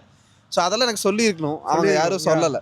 ஸோ அது எனக்கு ரொம்ப பெரிய ஷாக்காக இருக்குது. அந்த குன்னூரில் இருக்கிறது நம்ம கஸ்டமரோட ப்ரெமிசஸ் தான் அந்த ஹோட்டல். Okay okay. அங்கே நல்லா சப்போர்ட் பண்ணுவார். நீங்கள் போய் ரிசப்ஷனில் உட்காந்துக்கலாம். சப்போர்ட் பண்ணுவார். மோசம்னு சொல்லுங்கள். பட் இருந்தாலும் ஒரு சேஃப்டிக்கு ஏதாச்சும் இருந்திருந்து தான் பெட்டராக இருக்கும்னு தோணுச்சுன்னு தான் சொன்னேன். ஏன்னா இப்போ நான் என் தங்கச்சியை கூப்பிட்டு போனேன். ஸோ அப்போ வந்து எனக்கு ப்ரியாரிட்டி நான் யோசிக்கணும்ல, நான் அவளையே கூப்பிட்டு போகிறேன் அப்படிங்கிறப்போ அந்த ஒரு ஜோன் இருக்கும்ல. புரியுது. But most of the Ather grid வந்து பார்த்தீங்கன்னா உங்களுக்கு பப்ளிக் பிளேசஸில் தான் இருக்குது. கீழே வந்து அந்த பிரேக்ஃபாஸ்ட் சாப்பிட்டோம் சொன்னீங்க, ரோஸ் கார்டன் ரெசார்ட். அது வந்து ரொம்ப நல்லா இருக்கும். நல்ல ப்ராப்பரான டாய்லெட்ஸ் இருந்துச்சு. எல்லாமே சூப்பராக இருந்துச்சு. ஃபுட்டு செமையாக இருந்துச்சு. டாய்லெட்ஸ் ரொம்ப க்ளீனாக இருந்துச்சு. விமனுக்குமே ரொம்ப யூஸ்ஃபுல்லாக இருக்கும். இது வந்து ஏத்தருக்குன்னு இல்லை, ஜென்ரலாக அந்த சைடு போகிறவங்க கூட அதை யூஸ் பண்ணலாம். அந்த அளவுக்கு ரொம்ப நல்லா பண்ணியிருந்தாங்க. அந்த ப்ரெமிசஸோட ஓனர் நல்ல மனுஷன் அசோக். அவர் என்கிட்ட வந்து பேசினார். கேட்டார், என்ன தம்பி வண்டி சொன்ன மாதிரி ரிஸ்டாக எடுத்திருக்காங்க, அதை ஊட்டி போகலான்ட்டு இருக்கோம் அப்படின்னு. ஓகேவா தம்பி, ஃபுல் சார்ஜ் போட்டிங்களா? அவர் என்ன ரொம்ப பயமுறுத்தினார். கீழே தம்பி போட்டிங்கல்ல, ஒன்றும் பிரச்சனை இல்லை, கேர் பண்ணுவார், ரொம்ப கேர் பண்ணுவார். அதான் ரொம்ப கேரிங்காக பேசணும். அதான் சொல்கிறேன். தம்பி வேணா ஒரு ஃபுல் சார்ஜ் வேணால் போட்டுக்கோங்க, சார்ஜர் இருந்தால் கூட எடுத்து உள்ள ப்ளக்கில் போட்டுக்கோங்கன்னு சொன்னார். நான் தான் பெரிய மாதிரி இல்லைங்க வேண்டாம் 80 இருக்கு நல்லா ஏறிடுவேன்னு சொல்லிட்டு மேலே போய் நின்னேன். பட் அவர் ரொம்ப நல்லா பார்த்துக்கிட்டாரு. நல்ல ஒரு கேர் இருந்துச்சு. மிஸ்டேக்ஸ் ஹேப்பன், மிஸ்டேக் பண்ண முடியல. இல்லை எனக்கு இந்த அட்வென்ச்சர் ரொம்ப பிடிச்சது. ஏன்னா நான் வந்து இந்த வண்டி நிற்கிறது எனக்கு புதுசு இல்லை. நான் பழைய வண்டியெல்லாம் ஓட்டுறதுனால கண்டிப்பாக பிரேக் டவுன் வந்து ரொம்ப காமன் தான். அதுவும் நான் நிறையா அலும்பு பண்ணியிருக்கேன். அதனால் எனக்கு இது ஒன்றும் பெரிய இதாக தெரில. ஏன்னா எனக்கு தெரியும் இந்த வண்டி நான் அடுத்து சார்ஜ் போட்டால் கீழே எடுத்துகிட்டு போயிடலான்னு. நான் என் வண்டிக்கு எடுத்துகிட்டு போகும்போது அந்த வண்டி ஸ்டார்ட் ஆகுங்கிற நம்பிக்கை கூட எனக்கு இருக்காது. மோஸ்ட் ஆஃப் த டைம் என்ன பண்ண போகிறோம் எதுவுமே இருக்காது. ஸோ அதனால் எனக்கு அது ஒன்றும் பெரிய இதாக இல்லை. பட் நான் என்ன ஃபீல் பண்ணுறேன்னா, இதை நம்ம லாங் எடுத்துகிட்டு போகிறதுக்கு ரொம்ப கம்ஃபர்டபுளான வண்டி. ஆனால் கிரிட் இல்லை. இப்போ நீங்கள் பார்த்தீங்கன்னா திருமூர்த்தி நான் போகிறேன்னு வச்சுக்கோங்களேன், எனக்கு திருப்பி வர கிரிட்டே இல்லை. நடுவில் அந்த பெல்ட்டில் பார்த்தீங்கன்னா நடுவில் சார்ஜஸே இல்லை. அந்த மாதிரி நிறைய இடத்துல வாய்டாக இருக்குது ஃபுல்லாகவே. உங்களுக்கு அந்த ஜோனில் சார்ஜஸே இல்லை ஒரு பெல்ட்டில் கண்டினியூஸாக. அதுதான் வந்து ரொம்ப ஒரு பெரிய ட்ராபேக். செலக்டட் ரூட்ஸ் மட்டும் இருக்குது. ஆமாம். இப்போ எப்படின்னா நம்ம ரூட் ஒரு இதுக்கு பிளான் பண்ணுறோன்னா சார்ஜர் இருக்கான்னு பார்த்துட்டு வண்டி எடுக்கிறோம் அப்படிங்கிற மாதிரி இருக்குது. நம்ம இங்கே இருக்குன்னு நம்பி போக முடியறதில்ல. அது ஒன்று தான் ட்ராபேக்காக ஃபீல் பண்ணுறேன். அது உங்களோட சார்ஜிங் எக்ஸ்பீரியன்ஸ் பற்றி ஆல்ரெடி நீங்கள் ஷேர் பண்ணிட்டீங்க. இப்போது ஒரு சின்ன கொஸ்டின் என்னென்னா, home charging versus public charging, இதுக்கு மட்டும் ஒரு ஆன்சர் பண்ணுங்கள். ஹோம் சார்ஜர் வந்து நான் நைட்டு ஒரு 11க்கு போடுவேன். நான் 10:30 11க்கு சார்ஜ் போட்டேன்னா காலையில் ஒரு 6:30க்கு அப்பா பால் வாங்குறதுக்கு எடுப்பாங்க. ஃபுல் சார்ஜ் ஆயிரும். அப்ராக்ஸ் ஒரு 7 ஹவர்ஸ்னு வச்சுக்கோங்களேன். ஏன்னா 20ல் போடுவார் மேக்ஸிமம். 20 ஒரு தடவை நான் ஒரு 4% போட்டிருக்கேன். எனக்கு ஆனால் அது காலைல ஃபுல் சார்ஜ் ஆயிருச்சு. இல்லை நீங்கள் வந்து 300 வாட்ஸ் அந்த 350 வாட்ஸ் அந்த சார்ஜ் வச்சுருக்கீங்க. அந்த சார்ஜ் வச்சுருக்கேன். ஸோ பப்ளிக் சார்ஜர் கம்பேர் பண்ணும்போது செம ஃபாஸ்ட் சார்ஜிங் பப்ளிக் சார்ஜிங்கில். ஏன்னா அன்றைக்கி நான் பிரேக்ஃபாஸ்ட் சாப்பிடும்போது வண்டி வந்து 60 இருந்துச்சு. ஓகே. நான் போய் பிரேக்ஃபாஸ்ட் ஆர்டர் பண்ணி சாப்பிட்டு வரும்போது 80 ஆயிடுச்சு. ஸோ 20% in 15 minutes கிட்ட ஆயிடுச்சு. 15 to 20 minutesலேயே 20% ஆயிடுச்சு. ஸோ வண்டி ரெடியாக இருந்துச்சு நான் வந்து எடுக்கிறதுக்கு. அங்கே மேலே போய் குன்னூர்லேயே அப்படி தான் நான் ஒரு 60 minutes சார்ஜ் போட்டேன். 1 hour சார்ஜ் போட்டிருப்பேன். வண்டி 68% கிட்ட ஆயிருந்துச்சு. அப்புறம் அப்படியே எடுத்துகிட்டு கீழே வந்துட்டேன். So public charging and home charging ரெண்டுமே ரொம்ப கம்ஃபர்டபுளாக இருக்கும். ஓகே. டெக்னாலஜி அண்ட் ஃபீச்சர்ஸ் இதை பற்றி பேசணும் அப்படின்னா உங்களுக்கு அதில் ஃபேவரட் என்னது? இன்ஃபர்டெயின்மெண்ட்டா, இல்லை டிரைவர் அசிஸ்டன்ஸா, இல்லை ஆப் கனெக்டிவிட்டியா, இந்த மாதிரி உங்களுக்கு? ஆப் கனெக்டிவிட்டி ரொம்ப யூஸ்ஃபுல்லாக இருக்குது. ரொம்ப யூஸ்ஃபுல்லாக இருக்குது. நம்ம எங்கே ஸ்டேஷன்ஸ் இருக்குதுன்னு பார்க்கலாம். வண்டியோட இப்போ யாராவது வண்டி தொட்டாலே ஒரு நோட்டிஃபிகேஷன் வருது. ஸோ அது ரொம்ப லெஃப்ட் அலர்ட்டில் வந்து ரொம்ப நல்லா இருக்குது. நான் என் வண்டி கீழே எங்கள் ஆஃபீஸில் பார்க் பண்ணியிருக்கேன், யாராச்சும் வண்டியை தொடுறான்னு எனக்கு மெசேஜ் வந்துடும். வண்டியை மாற்றி போடுறாங்க இல்லை எதாவது நகர்த்துறாங்க அப்படின்னா உடனே எனக்கு நோட்டிஃபிகேஷன் வந்துடும். ஸோ அந்த ஃபீச்சர்லாம் எனக்கு ரொம்ப பிடிச்சிருக்கு. அண்ட் இன்ஃபர்டெயின்மெண்ட் கம்பேர் பண்ணும்போது உங்களுக்கு டச் ஸ்க்ரீன் இருக்குது. ஸோ இதில் வந்து டச் ஸ்க்ரீன் இல்லை. இந்த பட்டன்ஸோட ரெஸ்பான்ஸ் டைம் வந்து எனக்கு அந்தளவுக்கு கம்ஃபர்டபுளாக இல்லை. கொஞ்சம் லேகியாக இருக்கும். கொஞ்சம் லேகியாக தான் இருக்குது. ஏன்னா நீங்கள் 2-3 வாட்டி ஒரு ஆக்ஷனை பண்ணால் தான் அந்த ஆக்ஷன் ஒரு தடவை நடக்கிற மாதிரி எனக்கு ஃபீல் ஆகுது. ப்ளஸ் இதோட கூகுள் மேப்ஸோட இது பார்த்தீங்கன்னா கொஞ்சம் காமெடியாக இருக்கும். இதோட மேப்ஸ் பார்த்தீங்கன்னா நீங்கள் நார்மலாக நம்ம ஃபோன்லலாம் நம்ம கிராஸ் பண்ணதுக்கப்புறம் அந்த ப்ளூ லைன் இருக்காது இல்லையா, நம்ம கிராஸ் பண்ணோடனே நமக்கு முன்னாடி மட்டும் தான் ரூட் காமிக்கும். இது நம்ம கிராஸ் பண்ணாலும் பின்னாடி அந்த மேப் போய்கிட்டே இருக்கும். பின்னாடியும் இருக்கும் முன்னாடியும் இருக்கும். அது வந்து கொஞ்சம் ஒரு மாதிரி அப்பப்போ கன்ஃபியூஸ் பண்ணுற மாதிரி இருக்கும் ஒரு சில டைம். அது எனக்கு கொஞ்சம் கன்ஃபியூசிங்காக இருந்துச்சு ஒன்று. அண்ட் அது எப்படின்னா இப்போ நம்ம லோட் பண்ணுறோம் இல்லையா, ஏத்தர் ஆப் மூலிமா இந்த லொக்கேஷனுக்கு மாத்திரம் அது உடனே இதில் அப்டேட் ஆகுமான்னு கேட்டால் கொஞ்சம் டைம் ஆகுது. ஃபோன் டூ ஆப் டூ இதுக்கு வர்றதுக்கு கொஞ்சம் டைம் எடுக்கும். ஒரு 5-10 seconds அந்த மாதிரி ஆகும். அந்த டைம் வந்து கொஞ்சம் ஒரு சில டைம் ரொம்ப டைம் ஆகிற மாதிரி இருக்குது. 20-30 secondsக்கு மேலே ஆகுது. அந்த மேப் இதில் வந்து நம்ம அதை ஸ்டார்ட் பண்ணோன்னே அதில் நம்ம திருப்பி கிளிக் பண்ணி ஸ்டார்ட்னு கொடுக்க வேண்டியதாக இருக்குது. அந்த இது வந்து இதாக இருக்குது. அண்ட் இதில் வந்து ஃபால் ப்ரூஃப்னு சொல்லி கீழே விழுந்துச்சுன்னா நமக்கு வந்து மெசேஜ் பண்ணுற மாதிரி ஒரு ஆப்ஷன் இருக்குது. ஆனால் அது வந்து ஃபால் சேஃப். கீழே விழுந்த உடனே வண்டி ஆஃப் ஆயிரும். ஏன்னா சில இஷ்யூஸ் நடந்திருக்கு. ஏன்னா எனக்கே ஒரு ஆக்சிடென்ட் நடந்திருக்கு. வண்டி எடுத்து ஒரு 10,000 kilometerல. அப்போ என்னாச்சுன்னா போலீஸ்காரனை ஒருத்தர் ஹெல்ப் பண்ணுறாரு. ஏன்னா ஒரு 615 காரை வந்து என்னை தட்டி விட்டு போயிட்டான். நான் கீழே விழுந்த இந்த சென்ஸ் வண்டி படுத்துருச்சு. நான் ஜம்ப் பண்ண வண்டி விட்டு அப்புறம் எந்திரிக்கிறேன். போலீஸ்காரனை வண்டி தூக்கிட்டு வண்டி கூடயே ஓடுறாரு. நான் ஓடி போய் கில் சுவிட்சை கில் பண்ணிட்டேன். இல்லைன்னா என்ன ஆகுறது, அவரும் சரி வண்டியும் சரி அதர் டிராஃபிக்கில் பூந்துருப்பாங்க. எனக்கு வண்டி போனால் போயிட்டு போகுது, இவர் கூட ஓடிட்டு இருக்கிறாரு போலீஸ்காரரு, என்ன பண்ணுறது. அப்புறம் இந்த ஃபால் சேஃப் வந்துச்சு, ரொம்ப சப்போர்ட்டிவானது. அப்புறம் என்ன எதிர்பார்த்தேன்னா ஃபால் சேஃப்னா உடனே நமக்கு ஆப்பில் ஒரு நோட்டிஃபிகேஷன் வரணும் எதிர்பார்த்தேன். நெட் ஆன்லேருந்து தான் வரும். எங்கள் அப்பா கீழே இருந்தப்போ வண்டியில் எனக்கு எந்த நோட்டிஃபிகேஷனும் வரல. அவராக கட்டெல்லாம் போட்டுட்டு வீட்டுக்கு வந்ததுக்கப்புறம் ஃபோன் பண்ணும்போது எனக்கு நெட் ஆன்லேருந்து நெட் ஆனில் தான் இருந்துச்சு. ஆப் அந்த ஃபோனில் தான் இருந்து என் ஃபோனில் தான் கனெக்ட் ஆயிருக்கும். எங்கள் அப்பாவோட மூவ்மெண்ட் எல்லாமே என் ஃபோனில் எனக்கு அப்டேட் ஆகிட்டே இருக்கும். ஃபால் டிடெக்டட் நோட்டிஃபிகேஷன் வரல. அதுதான் எனக்கு காண்டா இருந்துச்சு. ஏன்னா இவ்வளோ ஒரு நல்ல ஃபீச்சர் தொட்டாலே ரெஸ்பாண்ட் கொடுக்குற ஒரு இது வந்து எங்கள் அப்பா கீழே விழுந்து காலெல்லாம் காயம் எந்திரிச்சு அவரே கட்டெல்லாம் போட்டுட்டு வீட்டுக்கு வந்து எனக்கு ஃபோன் பண்ணுறாரு. நான் கீழே விழுந்துட்டேன், இந்த மாதிரி வண்டி எந்திரிச்சு நானே வந்துட்டேன் வீட்டுக்கு, கட்டெல்லாம் போட்டு வந்துட்டேன்னு சொல்லும் போது தான் எனக்கு தெரியுது வண்டி விழுந்துருக்கிறது. ஸோ ஒரு ஆப் வந்து அந்தளவுக்கு அதை டிடெக்ட் பண்ணலாங்கிறது எனக்கு கொஞ்சம் காண்டாக இருந்துச்சு. ஏன்னா அவ்வளோ ஒரு நல்ல ஃபீச்சரு. ஏன்னா அன்றைக்கி யூஸ் ஆகலை. ஆமாம், யூஸ் ஆகாத ஃபீச்சர் இருந்தானே இல்லாட்டி அந்த மாதிரி தான் தோணுச்சு. அது ஒரு ரெஸ்பாண்ட் ஆகிருக்கணும். ஏன்னா நல்ல அடி வண்டியில் பார்த்தீங்கன்னா இந்த சைடு ஃபுல்லாக காயம். ஓகே. ஃபுட் ரெஸ்ட் வரைக்கும் அடிபட்டு இருந்துச்சு. இந்த சைடு அடி இதெல்லாம் தரைச்சிருச்சு. ஃபுல்லாகவே பார்த்தீங்கன்னா டேமேஜ் ஆகி இந்த இதெல்லாம் அடிபடுற அளவுக்கு வண்டி இம்பாக்ட் ஆயிருக்கு. சின்ன அடி இல்லை. நான் பர்சனலாக டெஸ்ட் பண்ணப்போ ஒர்க் ஆச்சு. பட் ஏன் இப்படி ஆகுதுன்னு தெரியல. சின்ன மூவ்மெண்ட் கூட டிடெக்ட் ஆகுது. அன்னைக்கு உளுந்தப்போ எனக்கு ஒரு ஆகல. ஆமா, அதுக்கு பலமான அடி. நான் ஏதாவது சின்ன அடி லைட்டாக சாஞ்சிருந்துச்சுன்னா நான் சொல்லி சரி ஓகே இது பெரிய இல்லை. எனக்கே டிசப்பாயிண்டடாக தான் இருக்குது. நம்ம டெஸ்ட் பண்ணும்போது ஒர்க் ஆகுது, தேவைப்படுறப்போ ஒர்க் ஆகலன்னு ஒரு கோவம் மாதிரி தான் இருக்குது. எனக்கு அன்றைக்கி வரலங்கிறது காண்டா இருந்துச்சு. ஏன்னா எங்கள் அப்பா சும்மாவே நம்ம அப்பா இல்லை ஃபோன் பண்ணி சொல்ல மாட்டாங்க விழுந்தா. இல்லை ஆப்வியஸ்லி நீங்கள் சொல்கிறது கரெக்டு தான். நடந்திருக்கு, அதை சொல்லலைன்னா அப்புறம் நீ என்னத்துக்கு அந்த ஃபீச்சர். ஏன்னா அது ஏன்னா சின்ன மூவ்மெண்ட் ஒன்றும் இல்லை. எங்கள் அப்பா வெளியே போகிறாருன்னா எங்கள் அப்பா வேற எங்கேயோ இருப்பார், வண்டி யாரோ தொட்டா எனக்கு மெசேஜ் வரும் மூவ்மெண்ட் டிடெக்டட்னு. அன்றைக்கி உழுகிற அன்றைக்கி எனக்கு ஒரு மெசேஜும் வரலங்கிறது தான் கொஞ்சம் காண்டா இருந்துச்சு. நெக்ஸ்ட் கொஸ்டினுக்கான ஆன்சர் நீங்கள் ஆல்ரெடி சொல்லிட்டீங்க. மேனுஃபேக்சரர்ஸோட மொபைல் ஆப் யூஸ் பண்ணுவீங்களா அப்படிங்கிறது அதை பற்றி நீங்கள் ஆல்ரெடி சொல்லிட்டீங்க. ஓகே.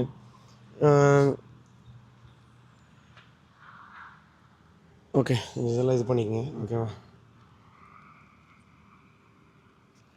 ஏதாச்சும் ஒரு டெக் ஃபீச்சர்ஸ் இருக்கிறது இம்ப்ரூவ் ஆகலாம், இல்லைனா இந்த மாதிரி ஒரு டெக் ஃபீச்சர் வண்டியில் இருக்கலாம் அப்படின்னு ஏதாச்சும் உங்களுக்கு? க்ரூஸ் கண்ட்ரோல் இருக்கலாமோ அப்படின்னு தோணுச்சு. ஏன்னா செட் பண்ணி வச்சுட்டா நம்ம த்ராட்டிலேருந்து கையை எடுத்துக்கலாம் அப்படின்னு ஒரு இது தோணுச்சு. ஏன்னா ஓட்டும் போது எனக்கு அது ஃபீல் ஆச்சு. இல்லை நரேஷ், இது நான் பேசிட்டாகணும். இது கம்பெனி சொல்கிறத விட ஆஸ் அ ரைடராக ஆஸ் அ எந்துவா நானே இதுக்கு நான் ஆன்சர் பண்ணலாம். டூ வீலருக்கு க்ரூஸ் கண்ட்ரோலுங்கிறது ஒரு தேவையில்லாத ஃபீச்சர் தான் என்னை பொறுத்த வரைக்கும். ஏன்னா ஆல்ரெடி வந்துட்டு நம்ம பீப்புள் வந்துட்டு எங்கள் மொபைல் ஸ்டாண்ட் வச்சுக்கிட்டே ஜாலியாக வீடியோ பார்த்துக்கிட்டு அந்த மாதிரி ஒரு லெத்தாஜிக்காக அவங்களோட சேஃப்டிக்கும் சரி அதர்ஸோட சேஃப்டிக்கும் கொஷினபிளான ஆக்ஷன் தான் அவங்க பண்ணுறாங்க. க்ரூஸ் கண்ட்ரோல் நான் ஒரு சில பிராண்ட்ஸில் இருக்குது, ஓலாவில் இருக்குது. நான் நிறையா பேர் பார்த்துருக்கேன் இந்த கையை விட்டுட்டு ட்ரைவ் பண்ணுறது, மொபைல் 2 கையில் மொபைல் யூஸ் பண்ணிட்டு வண்டி பாட்டுக்கு போயிட்டுருக்கும். ஒன்று இது வந்துட்டு ஒரு ஹேண்டில் பார், ஒரு கல் அங்கே பட்டுச்சுனாலும் ஹேண்டில் பார் வாபிள் ஆகும், அவர் கீழே விழுவார். பக்கத்தில் போயிட்டு இருக்க எனக்கும் அது இதுதான் எல்லாரும் பண்ணுறாங்கன்னு நான் சொல்ல வரல. நரேஷ், சேஃப்டின்னு வரும் பொழுது மெஜாரிட்டி நம்ம பார்க்கக்கூடாது, மைனாரிட்டி பற்றி தான் பார்க்கணும். ஒரு 1000 பேரில் ஒருத்தன் பண்ணி இன்னொருத்தன் பாதிக்கப்பட்டாலும் சிரமம். ஸோ காரில் க்ரூஸ் கண்ட்ரோல் இருக்கிறது ஒரு ரீசனபிள் சென்சிபிள் தான். பட் டூ வீலருக்கு அது ஒரு அன்வான்ட் ஃபீச்சராக தான் நான் பார்க்குறேன். இல்லைண்ணா, நான் ஏன் அது வேணும்னு சொல்கிறேன்னா, இப்போ ஒரு ஐசி இன்ஜின் எடுத்துக்கோங்களேன். நீங்கள் த்ராட்டில் விட்டிங்கன்னா அந்த ஸ்பீடு மெயின்டைன் ஆகும், கொஞ்சம் மெயின்டைன் ஆகும். இந்த அளவுக்கு டக்குன்னு ட்ராப் ஆகுது. நான் த்ராட்டிலேருந்து கை எடுத்தாலும் இறங்குது ஸ்பீடு. இல்லை இப்போ ரைட் பை ஒயர் இருக்க எந்த வெஹிக்கிளாக இருந்தாலும் ஈவன் ஐஸாக இருந்தாலும் உங்களுக்கு அந்த ஸ்பீடுங்கிறது டக்கு தான் இறங்கும். எனக்கு வந்து நார்மலாக நான் ஜென்ரலாக சொல்கிறேன், ஆக்டிவாவில் நீங்கள் ஒரு 60 போகிறீங்க, விட்டோம்னா த்ராட்டில் கொஞ்சமாக கை வச்சுட்டு இருக்கீங்கன்னா வண்டி ஒரு 60லேருந்து ஒரு 5 மினிட்ஸ் கழிச்சு தான் நல்லா ஃப்ரீயாக இருக்கிற ரோடுன்னு ஒரு கிராஜுவலாக தான் இறங்கும். ஆமாம், இது டக்குன்னு இறங்குது. இப்போ நான் திருப்பி அதை மெயின்டைன் பண்ணுறதுக்காகவே த்ராட்டில் நான் ரொம்ப கான்சியஸாக பிடிச்சிருக்கிற மாதிரி இருக்கும். ஸோ அது வந்து இல்லாமல் இருந்திருந்தா இன்னும் கொஞ்சம் பெட்டரா இருந்திருக்கும் அப்படின்னு தோணுச்சு. பெட்டர் தான், பட் சேஃப்டி கன்சர்ன்ஸ் இருக்கு. என்னோட பாயிண்ட் ஆஃப் வியூ அதுதான். ஏன்னா லாங் போகணும்னு நினைக்கிறவங்க, ஆக்சுவலாக நான் இன்னொருத்தர் மீட் பண்ணேன், ஹையர் ஹெச்ஆர் வண்டி வச்சிருந்தாரு, இதுல ரிஸ்டாலே ஹையர் ரேஞ்ச் வண்டி வச்சிருந்தாரு. அவரு சொன்னாரு, அவர் வந்து ஜாலியாக போகலாங்க லாங்கலான்னாரு. ஆனால் அவர் ஹெச்ஆருங்கிறத நான் யோசிக்காம நானும் அதை எடுத்துட்டேன். இல்லை என்னோட தான் எல்லாரும் தான் உங்களதை விட உங்களுக்கு 2.9 ஃபுல்லாக யூஸ் பண்ணியிருக்காங்க. என்னோட 2.9 2.7 தான் யூஸ் பண்ணியிருக்காங்க. ஸோ அப்படி இருக்கும்போது நானே சொல்லுவேன் லாங்கில் ஜாலியாக போகலாம். But what matters is mentality. உங்களுக்கு அந்த பொறுமை இருக்கணும். நம்ம அங்கே போகணும் அப்படிங்கிற ஒரு தாட் இருந்துச்சுன்னா நம்ம பண்ணலாம். இப்போ ஒரு சில சமயங்களில் எனக்கு திருப்பூர்லேருந்து கோயம்புத்தூர் வரதே கஷ்டமாக தான் இருக்கும். ரொம்ப ஸ்லோவாக போகிறோமோ 60 kph அப்படிங்கிற மாதிரி தான் இருக்கும். பட் அதே நான் வந்துட்டு 1 டேயில் 550 கிலோமீட்டர்ஸ் ட்ரைவ் பண்ணியிருக்கேன். 2 டேஸில் கோவா போயிருக்கேன் இங்கேருந்து. இப்போ ரீசெண்டாக லாஸ்ட் 6 months பேக் போனேன். திருப்பூரில் எடுத்து 49 ஹவர்ஸில் நான் கோவா ரீச் ஆகிட்டேன். ஸோ அப்படியும் நம்மளால் ட்ரைவ் பண்ண முடியும். இங்கே திருப்பூர்லேருந்து கோயம்புத்தூர் வரதுமே முறையாக இருக்கும். இட்ஸ் ஆல் அபவுட் மென்டாலிட்டி என்னை பொறுத்த வரைக்கும். நீங்கள் அப்படியெல்லாம் ரைட் பண்ணும்போது நீங்கள் எப்படி எல்லாமே பப்ளிக் சார்ஜஸ் யூஸ் பண்ணி தான் பிளான் பண்ணுவீங்க? 21 வந்து ஃபுல்லாக ஸ்லோ சார்ஜிங் ரிலை பண்ணேன். இப்போ வந்து ஃபுல்லாக ஃபாஸ்ட் சார்ஜிங் ரிலை பண்ணி போனேன். ஓகே, அதான் இந்த சார்ஜர் அவைலபிலிட்டி அது வந்து இன்னும் கொஞ்சம் பெட்டராக இருக்கலாம். இந்த சிட்டிக்குள்ளே இப்போ நல்லா இருக்குது. சிட்டிக்குள்ளே உங்களுக்கு பிரச்சனையே இல்லை, நீங்கள் எங்கே வேணாலும் நிறுத்திக்கலாம். நிறைய இடத்துல வந்துருச்சு. இல்லை நான் ஒன்று சொல்லிக்கிறேன், இன்டர் பண்ண சாரி. ஓவர் 4 இயர்ஸில் சார்ஜர் பார்த்துட்டிங்கன்னா ரொம்பவுமே இம்ப்ரூவ் ஆகிருக்கு. நான் வண்டி எடுத்தப்போ எங்கெங்கே இருந்துச்சுன்னா காந்திபுரம், சரவணம்பட்டி, ராமநாதபுரம், சாய்பாபா காலனி, அவினாஷி. அவினாஷி நான் வண்டி எடுத்து 3 மாதம் கழிச்சு தான் வந்துச்சு. அவினாஷி இவ்வளோ தான் சார்ஜர்ஸ், 5 தான். பட் இப்போ பார்த்தீங்கன்னா இப்போ நமக்கு தடிக்குள்ள தான் சார்ஜருங்கிற மாதிரி தான் இருக்குது. ஓகே, ஓவர் தி இயர்ஸ் இன்னொரு 2-3 இயர்ஸ் இப்போது ஏத்தரோட நெக்ஸ்ட் ஜென் ஃபாஸ்ட் சார்ஜர் வருது, கம்மிங் 30th லான்ச் பண்ணுறாங்க. ஸோ அப்படி இருக்கும் பொழுது இன்னும் நம்ம சார்ஜஸ் பார்ப்போம். நீங்கள் சொன்ன மாதிரி இப்போ இந்த சார்ஜரே ஃபாஸ்ட்டாக இருக்குது. நீங்கள் அடுத்து 6 kilowatt இது பண்ணுறாங்க. ஸோ இப்போ நீங்கள் 40 minutes ஸ்பெண்ட் பண்ணுற இடத்துல நம்ம 25 minutes பண்ணால் போதும். ஸோ அந்த மாதிரி பெட்ரோல் பங்க் மாதிரி ஆயிரும்.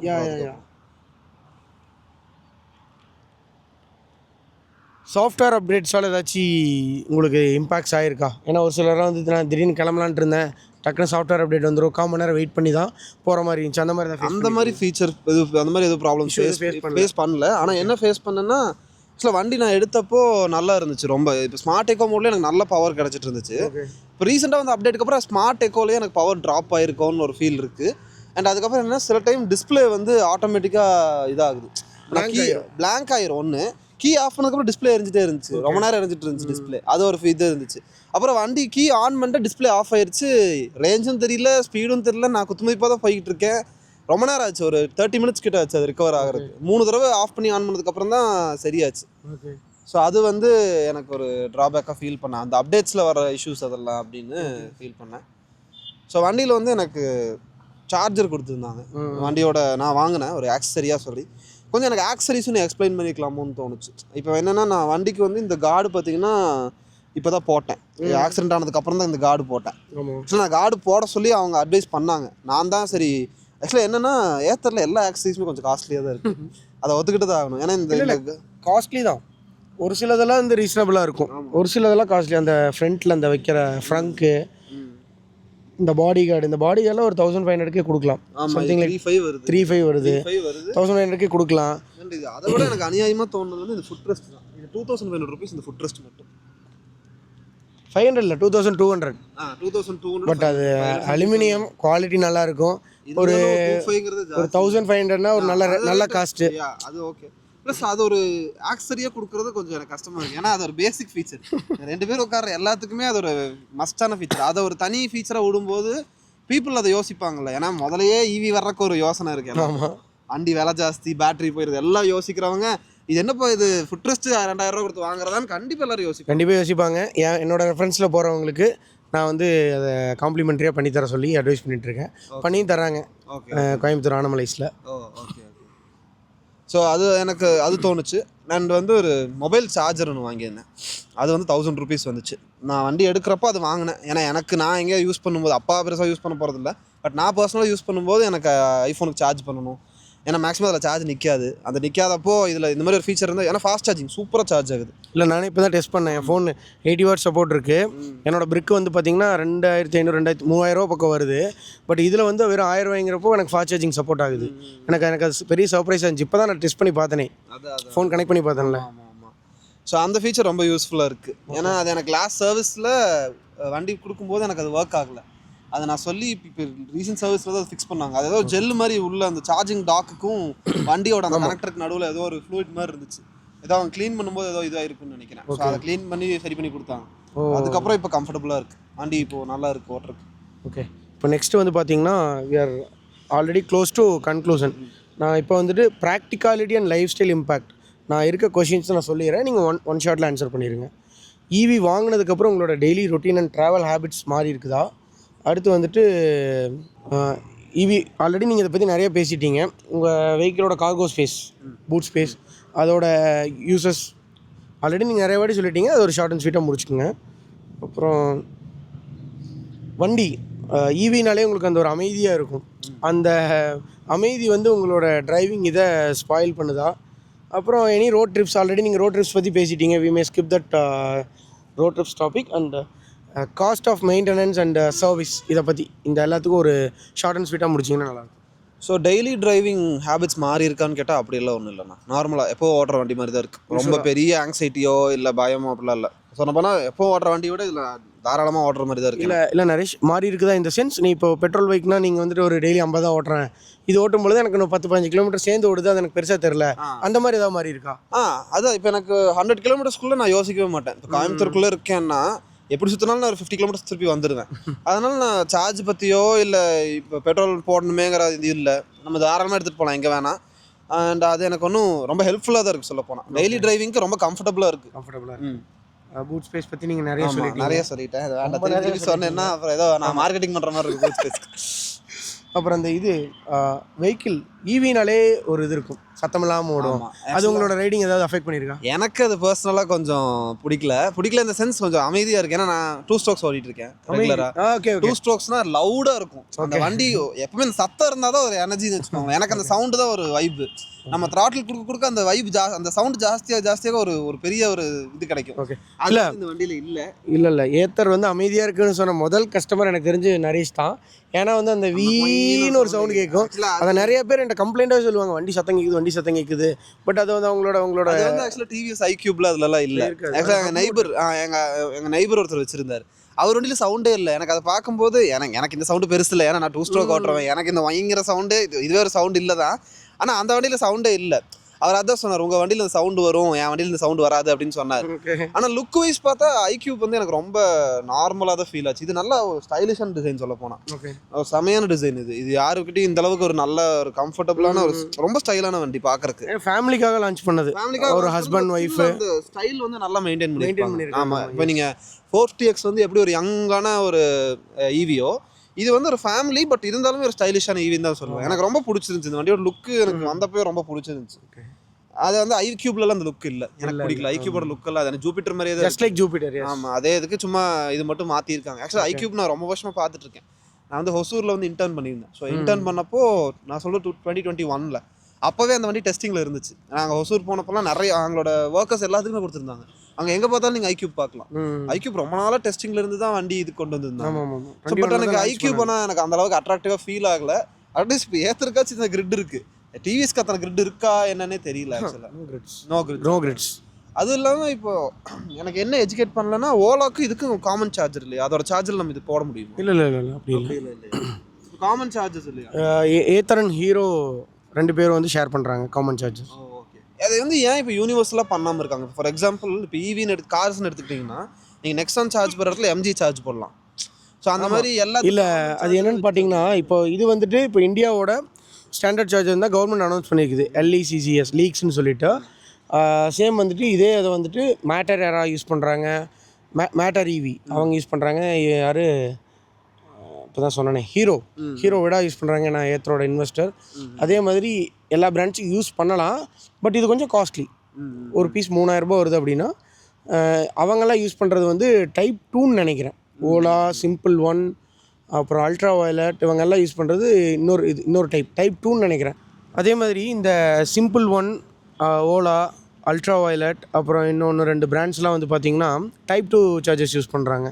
நான் வந்து நம்ம ஏத்தர் கம்யூனிட்டிக்குள்ளே டிஸ்கஸ் பண்ணும்பொழுது என்ன சொல்கிறாங்க அப்படின்னா லீக்ஸை விட டைப் 2 வந்து காஸ்ட் கொஞ்சம் கம்மி, ஈஸியாக ப்ரொக்யூர் பண்ணிக்கலாம். தேவைப்படுது அப்படின்னா பல்கில் ஈஸியாக ப்ரொக்யூர் பண்ணிக்கலாம். ஸோ அந்த ரீசன்ஸ்க்காக கம்பெனிஸ் வந்து டைப் 2 ப்ரிஃபர் பண்ணுறாங்க அப்படிங்கிறாங்க. ஸோ அப்படி இருக்கும்பொழுது ஆல்ரெடி வந்துட்டு ஒரு குட் நம்பர் ஆஃப் வெஹிக்கிள்ஸ் வந்துருச்சு. ஓலா ஆகட்டும், ஏத்தர் ஆகட்டும் எல்லாம். ஏத்தர், ஹீரோ, விடா, மேட்டர் இவங்கெல்லாம் வந்துட்டு சேம் ஒரு டைப் லீக்ஸ் யூஸ் பண்ணுறாங்க. இந்தியன் ஸ்டாண்டர்ட் யூஸ் பண்ணுறாங்க. But other brands type 2 use பண்ணுறாங்க. ஸோ இது வந்து நம்ம 2 பேர் பேசி முடிவெடுக்கிற காரியம் இல்லை. கம்பெனிஸ் பேசணும், கவர்மெண்ட் பேசணும். இது ஒரு லாங் ப்ராசஸ். இப்போதைக்கு we have some good network. Fast charging 2-வீலரில் ஒரு ப்ராப்பரான ஒரு நெட்வொர்க் இருக்குன்னா அது ஏத்தருக்கும் ஹீரோ விடாக்கும் தான் இருக்குது. ஏன்னா மேட்டருக்கு வந்துட்டு ஏத்தர் கிரிட்ஸ் வந்து சப்போர்ட் ஆகாது. பவர் டிஃப்ரென்சஸ் அது அந்த ரெண்டு கம்பெனியும் பேசி அவங்க அதை ஆப்டிமைஸ் பண்ணணும். அதெல்லாம் லாங் ப்ராசஸ். ஓகே சரி. இப்போ வந்துட்டு நம்ம சர்வீஸ் நீங்கள் இன்னும் பெருசாக சர்வீஸ் பண்ணல, ஃபர்ஸ்ட் சர்வீஸ் பண்ணலை. சர்வீஸ் காஸ்ட் ஏதாச்சும் நீங்கள் இப்போ ரன்னிங் ரிப்பேர் போனதுக்கு அந்த மாதிரி ஏதாவது காஸ்ட் பே பண்ணுற மாதிரி இருந்துச்சு? 10% பே பண்ண வேண்டியது இருந்துச்சு. எதுக்கு? Insurance claim. அது விட்டுருங்க. நான் சர்வீஸ் விடல. சர்வீஸ் எதுவுமே பண்ணல. தெரியும் எனக்கு. ஓகே. இப்போ அடுத்து வந்துட்டு ஓவரால் சாட்டிஸ்ஃபேக்ஷன் அண்ட் ரெக்கமெண்டேஷன்ஸ் இதை பற்றி நம்ம பார்க்கலாம். நீங்கள் வந்து எவ்வளோ satisfied scale of 1 out of 10?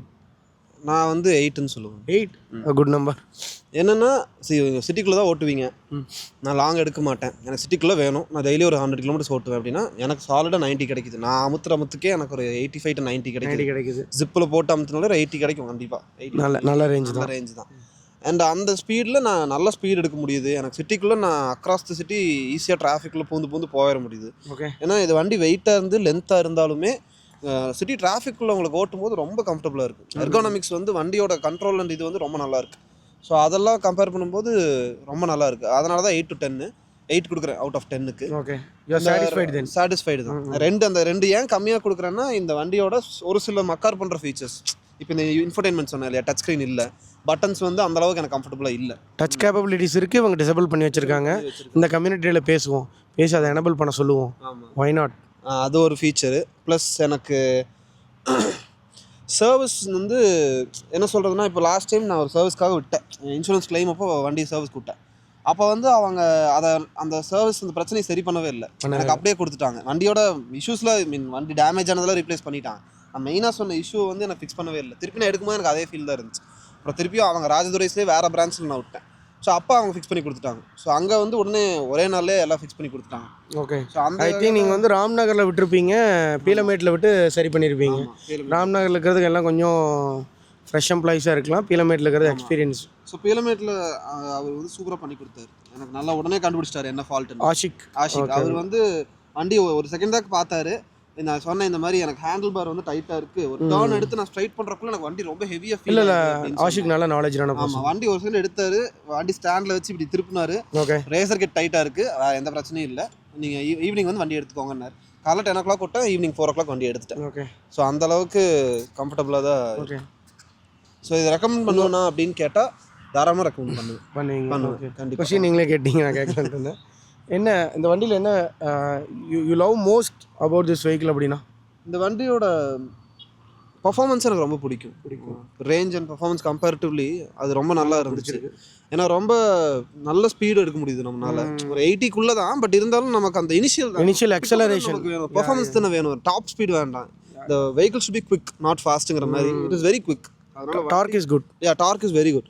அதனால உங்களுக்கு சிட்டிக்குள்ள ஓட்டுறதுக்கு சூப்பர் கம்ஃபர்டபுள். ஆமாம், ப்ளஸ் டபுள்ஸே ஓட்டும் போது நீங்கள் ஜிப் மோடில் வச்சா உங்களுக்கு டபுள்ஸ் இருந்தாலும் சரி, சோலோவாக இருந்தாலும் சரி, பெரிய டிஃப்ரென்ஸ்லாம் இல்லை. வண்டி பேயாட்ட போகுது சொல்ல போனால். வாட் யூ டிஸ்லைக் வந்து என்னென்னா, லாங் ஓட்டுறவங்களுக்கு சொல்கிறேன். எனக்கு லாங் போனாலும் அந்த ஃபீலு. சார்ஜஸ் இன்னும் ப்ராப்பராக பண்ணலாம். ஆமாம், கொஞ்சம் இந்த ஃபீச்சர்ஸ் வந்து இன்னும் ட்ரபிள் ஷூட் பண்ணி பர்ஃபெக்டாக வைக்கலாம்னு தோணுது. அவ்வளோதான். இருக்கிற ஃபீச்சர்ஸே பெட்டர் பண்ணி வைக்கலாம் அப்படின்னு தோணுது. ஓகே, இப்போ வந்துட்டு நீங்கள் ஒருத்தவங்க ஈவி வாங்கணும்னு இந்த வீடியோ பார்க்குறாங்க. ஏன்னா எல்லாருமே ரிசர்ச் அண்ட் இன்ஃபர்மேஷன் கேதரிங் பண்ணுவாங்க. அப்படி ஒருத்தவங்க பார்க்குறாங்கன்னா அவங்களுக்கு நீங்கள் என்ன சொல்லுவீங்க? தாராளமாக ஈவி போகலாம். ஏற்ற ரிஸ்ட்டாக நீங்கள் தாராளமாக வாங்கலாம். ஏன்னா என்ன மெயின் ரீசனாக நான் என்ன பார்க்குறேன்னா, இந்த வண்டி உங்களுக்கு doesn't put hole in your pocket தான் நினைக்கிறேன். ஏன்னா எப்படி இருந்தாலும் நீங்கள் ஒரு பெட்ரோல் வண்டி வாங்கினாலும் சர்வீஸ்க்கு செலவு பண்ண தான் போகிறோம். எப்படி ஒன்ஸ் 2500 அது 2500 3000 தான், இது 5000. ஆமாம். ஸோ அதனால் அது ஒன்றும் பெரிய ஒரு விஷயமா இருக்க போகிறதில்ல. ஓகே, இந்த பேட்ரி இதாயிரும். அந்த அதாவது சும்மா ஒரு கிமிக் தான். நம்ம வண்டி பற்றி தெரியாதவங்க சொல்கிறது தான். வண்டி வச்சிருக்கவங்க யாருமே அதை பற்றி ஃபீல் சொல்ல மாட்டாங்க. ஆமாம், நானே இப்போ நிறைய பேரை மீட் பண்ணிட்டேன். அவங்க 2-3 வருஷமா வச்சிருக்கவங்களே வந்து அதை பற்றி பெரிய ட்ராபேக்கெல்லாம் சொல்லலை. அதான் நரேஷ், நான் என்ன ஒன்று எப்பயுமே எல்லாத்துக்கும் சொல்லுவேன்னா, பேட்டரியை பற்றி நீங்கள் கவலைப்படாதீங்க. வண்டியில் பிஎம்எஸ் இருக்குது, பேட்டரி மேனேஜ்மெண்ட் சிஸ்டம் இருக்குது, அதுக்கிட்ட விட்டுருங்க. சார்ஜ் போடுறது, ஓட்டுறது எல்லாத்துக்கும் பேட்டரி எப்படி யூஸ் பண்ணணும் அது பார்த்துக்கும். பேட்டரி பற்றி அது கேர் பண்ணிக்கும். நீங்கள் வண்டி ஓட்டணுமா, எங்கே போகணும், எங்கே வரணும், அதை மட்டும் நீங்கள் கேர் பண்ணிக்கோங்க அப்படின்னு தான் சொல்லுவேன். ஏன்னா பிஎம்எஸ்க்கே அதான் வேலை. அதுக்குன்னு ஒரு ஹார்ட்வேரே வச்சுருக்கோம். ஏதாச்சும் இஷ்யூஸ்னால் அதுவே உங்களுக்கு சொல்லிடும். அதுவும் இல்லாமல் எல்லாரும் பயமுறுத்தணும்னா பேட்டரி போயிடும். அப்படிலாம் ஒன்றும் போகிறது இல்லை. ஏன்னா 8 வருஷம் வாரண்டியே கொடுத்துருக்காங்க. அப்படி மீறி ஏதாச்சும் போச்சுன்னா வாரண்டியில் மாற்றி தரப்போம். அதனால் பேட்டரி போனோடனே வண்டி தூக்கி ஸ்கிராப்லலாம் போடுற கண்டிஷன் இல்லை. இப்போ என்னன்னா, இப்போ நம்ம பெட்ரோல் வண்டியில் போயிட்டு இருக்கோம், பெட்ரோல் டேங்கில் ஓட்டையாகுது, பெட்ரோல் ஒழுகுது, வண்டி நிற்கிது. அப்படி கிடையாது. பேட்டரி அப்படி கிடையாது. 100 கிடைக்குதா, உங்களுக்கு 95க்கு வரும், 85க்கு வரும், 75க்கு வரும், 60 கிடைக்கும். எடுத்த உடனே ஒரு 50ல் ட்ரை ஆகும், 40க்கு வரும், 30க்கு வரும், கட்டம் கிடச்சி 30க்கு வரும், 25க்கு வரும். கரெக்டாக இப்படி தான் உங்களுக்கு ட்ராப் ஆகும். இது வந்து ஒரு மாதத்துக்குள்ளேயே நடந்துடாது. ஓவர் த இயர்ஸ் ஒரு 6 months 8 months ஒரு 10 months டைம் எடுத்துக்கும். 10 மாதம் கழிச்சு தான் உங்களுக்கு ஃபுல்லாக வந்து டெட்டே ஆகும். நான் சொன்னேன் இல்லைங்க, நான் குன்னூரில் சார்ஜ் போட்டு எனக்கு முன்னாடி எடுத்துருந்தேன். அவர் வந்து ஏத்தர் 450X வச்சிருக்காரு. அவர் வந்து 2.5 years யூஸ் பண்ணுறாரு. அந்த வண்டி வந்து இன்னைக்கு வரைக்கும் அவருக்கு அந்த ரேஞ்சு தான் கிடைக்குது. ட்ராப் ஆகலைன்னு தான் சொன்னார். ரேஞ்ச் ட்ராப்பே ஆகலை, எந்த ரேஞ்ச் கொடுத்துட்டு இருந்துச்சு அதே தான் கொடுக்குது. நான் 40,000 kilometers ஓட்டிகிட்டே தான் சொன்னார். ஸோ 50,000 60,000 kilometers வரைக்கும் எந்த பிரச்சனையும் வரப்போகிறதுலேருந்து அவர் என்கிட்ட சொன்னார். நீங்களும் நிறையா என்கிட்ட சொல்லியிருக்கீங்க அதை பற்றி. அதனால் எனக்கு அது ஒன்றும் பெரிய ஒரு பயமாவோ இதாவோ எனக்கு தோணலை. ஓகே, இப்போ நரேஷ், நம்ம ஒரு கன்க்ளூஷனில் இருக்கோம். ஒரே ஒரு கொஷின் உங்கள்கிட்ட கேட்கணும். மறுபடியும் ஈவி எடுப்பீங்களா? கண்டிப்பாக எடுப்பேன். ஆனால் எனக்கு ரேஞ்ச் நிறையா இருக்கிற மாதிரி ஈவி எடுப்பேன். ஃபார் எக்ஸாம்பிள், நம்ம அல்ட்ரா வயலட் நம்ம ஓட்டணும். பர்சனலாக நம்ம 2 பேரும் அங்கே ட்ராக்ல ஓட்டணும்க்கு அந்த அல்ட்ரா வயலட்டோட எனக்கு ரேஞ்ச் ரொம்ப பிடிச்சிருந்துச்சு. ஏன்னா ஒரு நல்ல ஹெவி பேட்டரி, வண்டி செம்ம வெயிட். ஆக்சுவலாக ஒரு டூரிங்க்கு வந்து அது செம்ம கம்ஃபர்டபுளாக இருந்தது. ஆமாம், அன்னைக்கு நல்ல அந்த வண்டி அங்கே ஓட்டும் போதே ஃபீல் ஆச்சு. அது லாங்கில் எப்படி போகும், ஒரு ஹில்ஸ் எடுத்துகிட்டு போகிறோன்னா அந்த வண்டி எவ்வளோ கம்ஃபர்டபுளாக இருக்குங்கிறது நமக்கு ஃபீல் ஆச்சு. ஸோ அருண் எனக்கு தேங்க்ஸ். ஆக்சுவலாக இதுக்கு இல்லை, இன்டர்வியூவுக்கு தாண்டி நான் எப்போ ஃபோன் பண்ணாலும் வண்டியை பற்றி என்ன கேள்வி கேட்டாலும் அது நான் கூச்சமே போடாமல் 10 மணிக்கெலாம் ஃபோன் பண்ணுவேன். ஸோ அதெல்லாம் கோவமே படாமல் எப்போ கேட்டாலும் பொறுமையாக எக்ஸ்பிளைன் பண்ணுவார். ஸோ இது இப்படி தான் இருக்கும் அப்படின்னு. ஸோ அந்த சப்போர்ட்டுக்கு தேங்க்ஸ். ஏன்னா உங்களுக்கு நீங்கள் அதை பண்ணணும்னு அவசியமே இல்லை நரேஷ். அது ஏன் பண்ணுறேன்னா, எனக்கு யாரும் இல்லை. அதான் நான் வண்டி எடுத்தப்போ எனக்கு யாரும் இல்லை. நல்லா அப்படின்னா கண்ணை கட்டி காட்டில் விட்ட மாதிரி தான். ஸோ நம்ம பட்ட கஷ்டத்தை அடுத்தவங்க படக்கூடாது. அதுதான் எனக்குமே என்னோடது. எப்போனாலும் கூப்பிடுங்க. Thank you so much. Okay guys, இப்போ நம்ம இந்த வீடியோவில் கிட்டத்தட்ட ஒரு 30-35 minutes வந்திருக்கும். ஆப்வியஸ்லி நரேஷும் நல்லா அவரோட ஃபர்ஸ்ட் இம்ப்ரெஷன்ஸ், எக்ஸ்பீரியன்ஸ், அவரோட ஸ்ட்ரகிள்ஸ் எல்லாமே ஷேர் பண்ணினார். அது நல்லா உங்களுக்கு யூஸ்ஃபுல்லாக இருந்திருக்கும்னு நினைக்கிறேன். நம்ம இதே மாதிரி இன்னொரு நல்ல வீடியோவில் சந்திக்கலாம். Until then, bye from Chef Arun.tv.